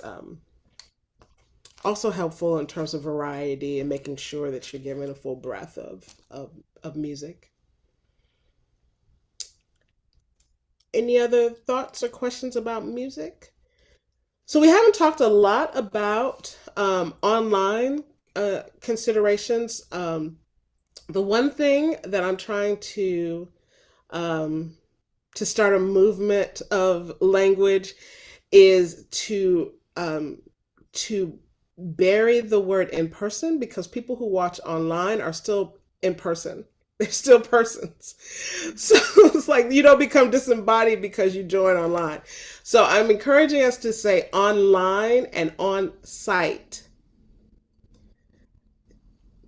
Online and on site. So that one isn't prefer because there is a sense that if you're online, it's like a secondary status. It's just a different way to engage. And when we plan, because so many of us have these two ways of joining together for worship, and there were some examples given up front in the gathering of how do we bridge that. I mean, Cheryl's role seems to be bridging that disconnection and bringing those two distinct congregations together into one church worshiping together. Part of that is the language that we use, as well as the hospitality that we offer to them. So, for instance, when folks who join like through Zoom and through different social media platforms, like that's a different experience depending on the platform. So again, it has to be contextualized, but welcoming, what information do they need? If you have a physical bulletin being distributed on site, then how are you distributing that to those who are online? We project through PowerPoint on site. Online, they don't see that because we realized that it was not carrying through and that was not the experience that they needed. And so we actually have the words to responsive readings, to hymns or congregational singing on the bottom, projected on the bottom of their screen through the platform we use to stream to Facebook Live. So those types of considerations and who is responsible for that. And typically that needs to be this is where a team becomes so important, because that needs to be a separate role, because that person tends to then take that perspective versus saying someone else who's focused on their role having to think about, oh, and what do I do for the person who's online? Whereas you have really someone who's almost, I call the person in, we have a team who I call Worship Connection. It's our Worship Connections team. That I call that so that I remind them that they're not an AV team. Like their purpose is not to run the equipment. Their purpose is to connect these two congregations. And the leader of that ministry, I refer to her jokingly as our digi pastor, because like it's a pastoral role. So when we have, and we do joys and concerns, when we have that, I always look towards them. And if someone puts something in the chat or in the comments, they speak those things out for us. If like on a communion Sunday, I try to remind folks early enough that they can have their communion elements in place before I actually begin the communion liturgy. But we also put that in sort of our welcome message, let them know what's coming and what they will need to fully participate. And so and it really does come back to hospitality, and it's a different way to usher people in to the worship. So I see a couple of resources being shared. Online hymns and the Cokesbury, that's NRSV. Prepare. Remind me what Prepare is. Is that a Bible resource? Scripture resource? No, it's a really great, and faith formation? Like a worship planning tool. Oh, worship planning tool. Okay. And they have actually Pastor Steve introduced me to that particular one, and I really like it. So it does go according to the lectionary, and then it'll have just real quick like the date and what the Sunday it is according to the lectionary, and then one page. Open up spiral. One page has all the lessons, scriptures for the day, and the other one has all kinds of hymn suggestions, music suggestions. But the key is it goes across hymnals. There's a bunch of hymnals that it uses, that it references. New Century's one, but there's the Lutheran Book of Worship and a bunch of others. So you're more than likely to find your hymnal there's something for you to use. So for people who don't know a lot of hymns and are helping plan or whatever, it's really a nice tool. It's very helpful. Is that a subscription resource, or is that something you just purchase? You can purchase the booklet, and so it's cost effective, because for the whole church year it might be $30. Yeah, that's And because it's lectionary based, you can reuse it, next time year A comes around, year B, and so forth. Yeah. So Sundays and Seasons is another lectionary base. These are in the chat. Let me put in a plug for Worship Ways, which is completely free to everyone to use. One of the things I think people don't realize about Worship Ways, because I occasionally hear people say it is too progressive. It's not. It is inclusive, but it is adaptable. So if you look at, and I do have different writers, and I write some, but most of the time I have someone else. I have other writers who provide them, but I do ask them to be creative because we don't have those resources are not plentiful. That have inclusive language for God and those kinds of things. That can pull in some social justice overtones, but it's still very much scripturally based. But you can adapt them. So, like for instance, in honor of Asian American Pacific Islander Month, I had writers from that community for the entire season of Easter, and they provided a lot of things in their language, but it was all translated also into English. So for my congregation, they got the English version, but the sensibility of from that culture still came through. So you can adapt them. Just in your acknowledgement, just say you adapt it with permission because everyone has permission to do that. And that is lectionary. Thank you for putting the link down in the chat as well. And we are very much working on making sure that they are archived. We did change over website platforms a couple of years ago. And so some things, it's not that they were lost, but the links were lost. And no one is more frustrated about that than national staff who were who have things they want to point people to that we have to, in some cases, recreate.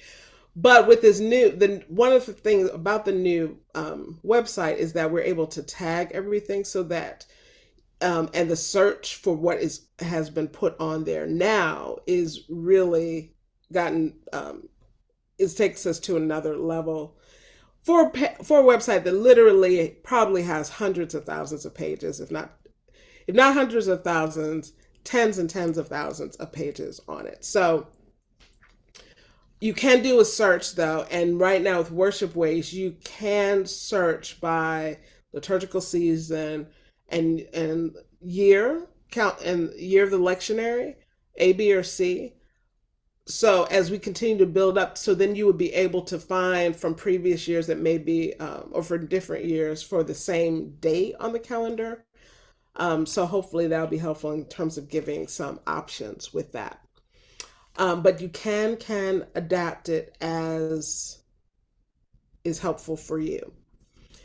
So if there's a line in there, you're like, this will not go with my congregation, take it out. We really can do that. And like I say, it's completely free, and we are committed to making that available to our local churches. And it does, for those who are also preaching, it ties in with sermon seeds now, which hadn't been the case before. I was responsible for both. So now you can get sermon seeds and Worship Ways, same themes, same focus scriptures every week. Going back to the online real quick, if we may. Mm-hmm. So we kind of had to struggle and find our way, of course, with COVID and everything. We went on Zoom, and we were just using Nextgo webcams. And for whatever reason, it just stopped working, like in the middle of a service. So I ran up there with my phone, and we went from there. And we've been using my cell phone since that time.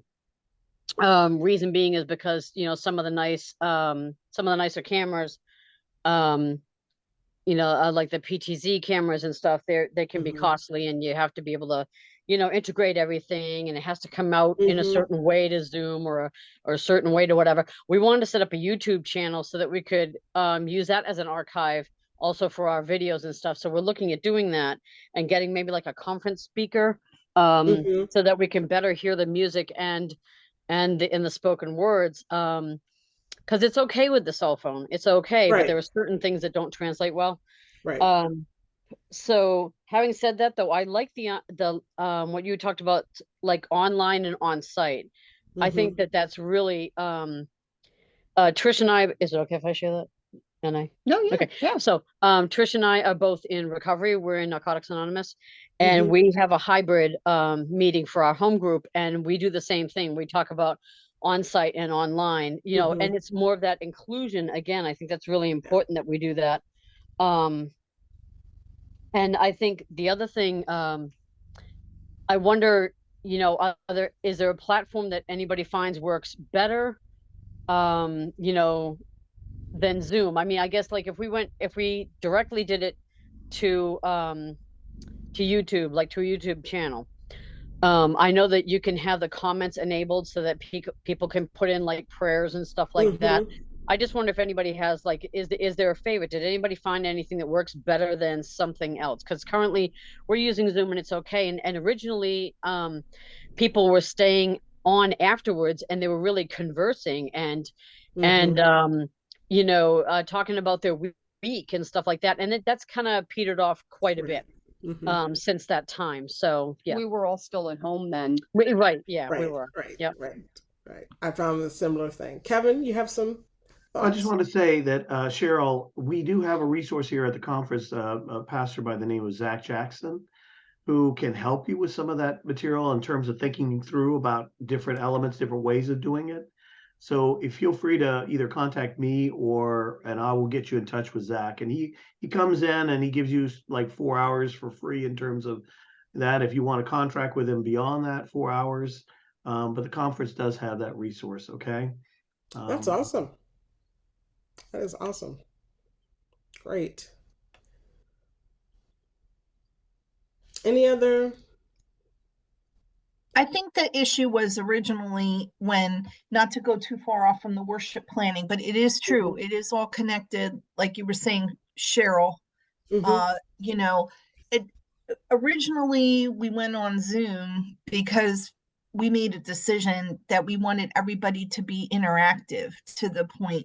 And I know now, I'm not sure whether that's still the same, you know, premise. I mean, because other things are streamed and then it's not really so interactive. And I even know at Salem for a while, they were trying to do the coffee hour on the Zoom afterwards. And a couple of times when I was on there, when I happened to be free, not working at St. Peter's, you know, there were only a couple of us that stayed on for the coffee time because the worship was streamed. And so you couldn't really interact very well. So they were trying to get you to interact. I don't know if you still do that now, Bernadette, but I think it outlived its purpose, like kind of like what we're talking about. And it really depends on the dynamics of your folks. So I had a vision of when we came back that we would continue. We used Zoom during the pandemic when the sanctuary was closed, but we used Zoom to stream to YouTube, and then I actually had my phone up to stream to Facebook Live. So I was streaming to both live at the same time during that time, and we had audiences on both, although we had more people on YouTube, but we had a pretty strong group on Zoom. When we came back on site, almost everyone who joined us by Zoom came back on site. And so people were not, because I had a vision, well, when we come back and we're doing both and it's hybrid, then I would put the folks on Zoom up so people could see them. Well, those folks were not there. So we determined that we would stream to Facebook, because that's where most people were watching us live on Facebook. After the service is over, then we upload to YouTube because we found that people would go through the week to YouTube. And it's part of the way that these platforms are designed. Facebook is designed to push live content. So it's easy for people to find you live, even people who are not looking for you. That's why our numbers were through the roof in those early days of COVID, where people just were home looking for something. YouTube, though, in terms of archive, you can't beat YouTube for archiving video because that's what they do. And so we would upload, but we would just when we came back, we would upload the same video from Facebook. And because I said, when we come back, I'm no longer going to be the tech person. I can tell you what we use.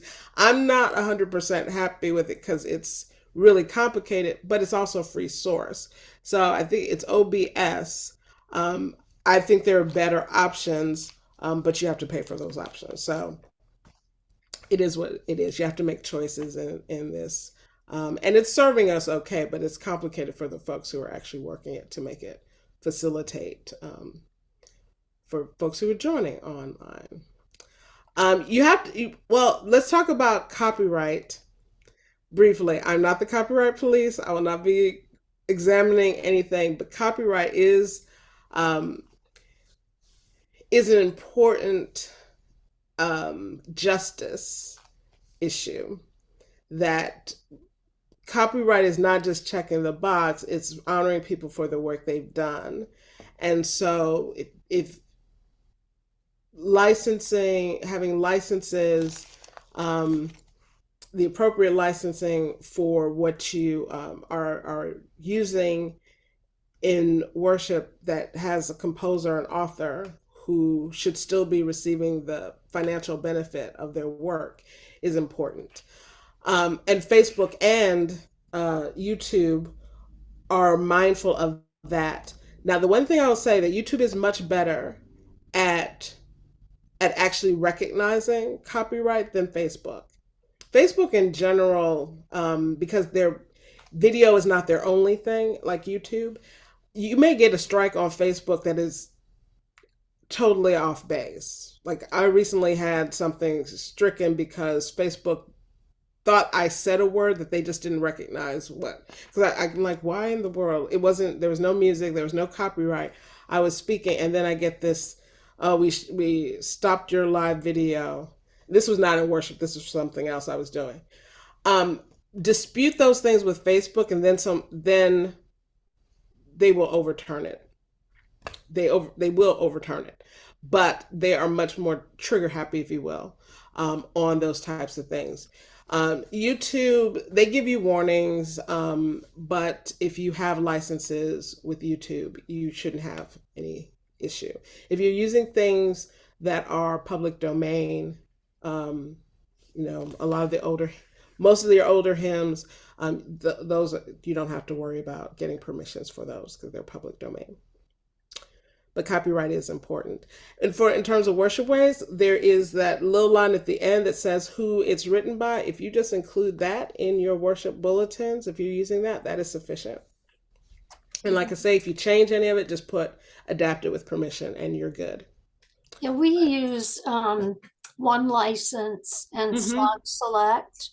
And even so, sometimes I can't find the permissions for a particular hymn. So I've been, listing out the composer, the text author, and hoping. That's really the best. So if it's, because between one license and CCLI, they tend to have they tend to capture all of the Christian music that is licensed. There are some outliers, folks who are not affiliated with either of them. But if you do a Google search and you try to find them and you've done your due diligence, and typically though, Facebook and YouTube are catching where it's something that is under one license or CCLI, but you haven't noted the permission. That tends to be what they catch. Or popular music that is copyrighted that wouldn't be on either of those licensed platforms. Yeah, we still use Zoom. That's what we started with during the pandemic. And we've kept it doing hybrid worship. We have one particular person who joined the church during COVID and is homebound. So Zoom really works well. For her, we also have some people who travel or are going to be away for the summer. And so that's helpful to have. And also for meetings like congregational meetings or consistory. It's been Mhm. really helpful. So Yeah, I think a lot of folks thought that the online piece was for young people, and the number of folks who are homebound for some reason, or in my case, a member who doesn't have a mobility issue but has a severe hearing issue. Um, who came into the sanctuary on the Sunday when we got new speakers that literally I thought my ears were going to start bleeding. It was so loud because the levels had not been adjusted. I'm like, can you please turn this down? And I'm actually positioned behind the speaker, so it was much worse for the folks sitting out in the pews. And he came to me and he said, I won't be back because I can't hear. But is on every week at home watching us on Facebook. So it is that accessibility, and for the snowbirds or people who are going on vacation or temporary assignments, it's helpful. So I just want to take a moment, and I'm looking through the list of hopes and seeing, did we cover, is there anything while I'm doing that pressing questions or something we didn't cover as we close out in the last few minutes here?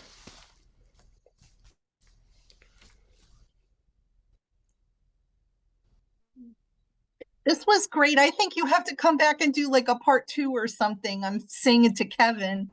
Thank you. I'd be happy to do that after General Synod. After I recover from General Synod. Yeah. But let me say a word about General Synod as I'm getting the word out about this. There will be a news article, UCC news article about this for worship planners. For the Sunday of General Synod, which is July 2nd, I believe, we worship ways for that Sunday is going to be tied into the theme for General Synod, and we'll have a complete communion liturgy that will be used at the Sunday afternoon public worship service at General Synod. So I'm doing this what I'm calling General Synod at home, because the vast majority of us never go to General Synod. But yet the church is gathered, and what a wonderful opportunity on that Sunday when you could tune in, because all the worship will be streamed and made available for people to join online. But also you can utilize those worship resources in your local church on that Sunday and feel connected with the folks who are at General Synod as well as the whole United Church of Christ. So those resources will be available on the website and by June 1st at the latest, possibly before it's in editing stages right now. But particularly the communion liturgy is just absolutely beautifully written by one of my most sort of poetic and thoughtful writers. So I'm really very excited about that. That's my commercial. Any other questions or thoughts? I'd be happy to do this as a part 2. Like I said, when I originally designed this, you've got the foundation part, right? So what we haven't done is actually designed a worship service from start to finish. But we have gone through the order, the flow. So you have those tools. You also, when I share my screen again, will have my email address to reach me. Down here in that neon green at the bottom. The United Church of Christ is really simple for national staff, last name, first initial at ucc.org. The hiccup with me is that the sound is an E, but it's actually an A in my last name. So Lindsay with an A, C at ucc.org. If you have follow-up questions or questions related to worship or sermon preparation or theology beyond what we have covered, you can reach out to me.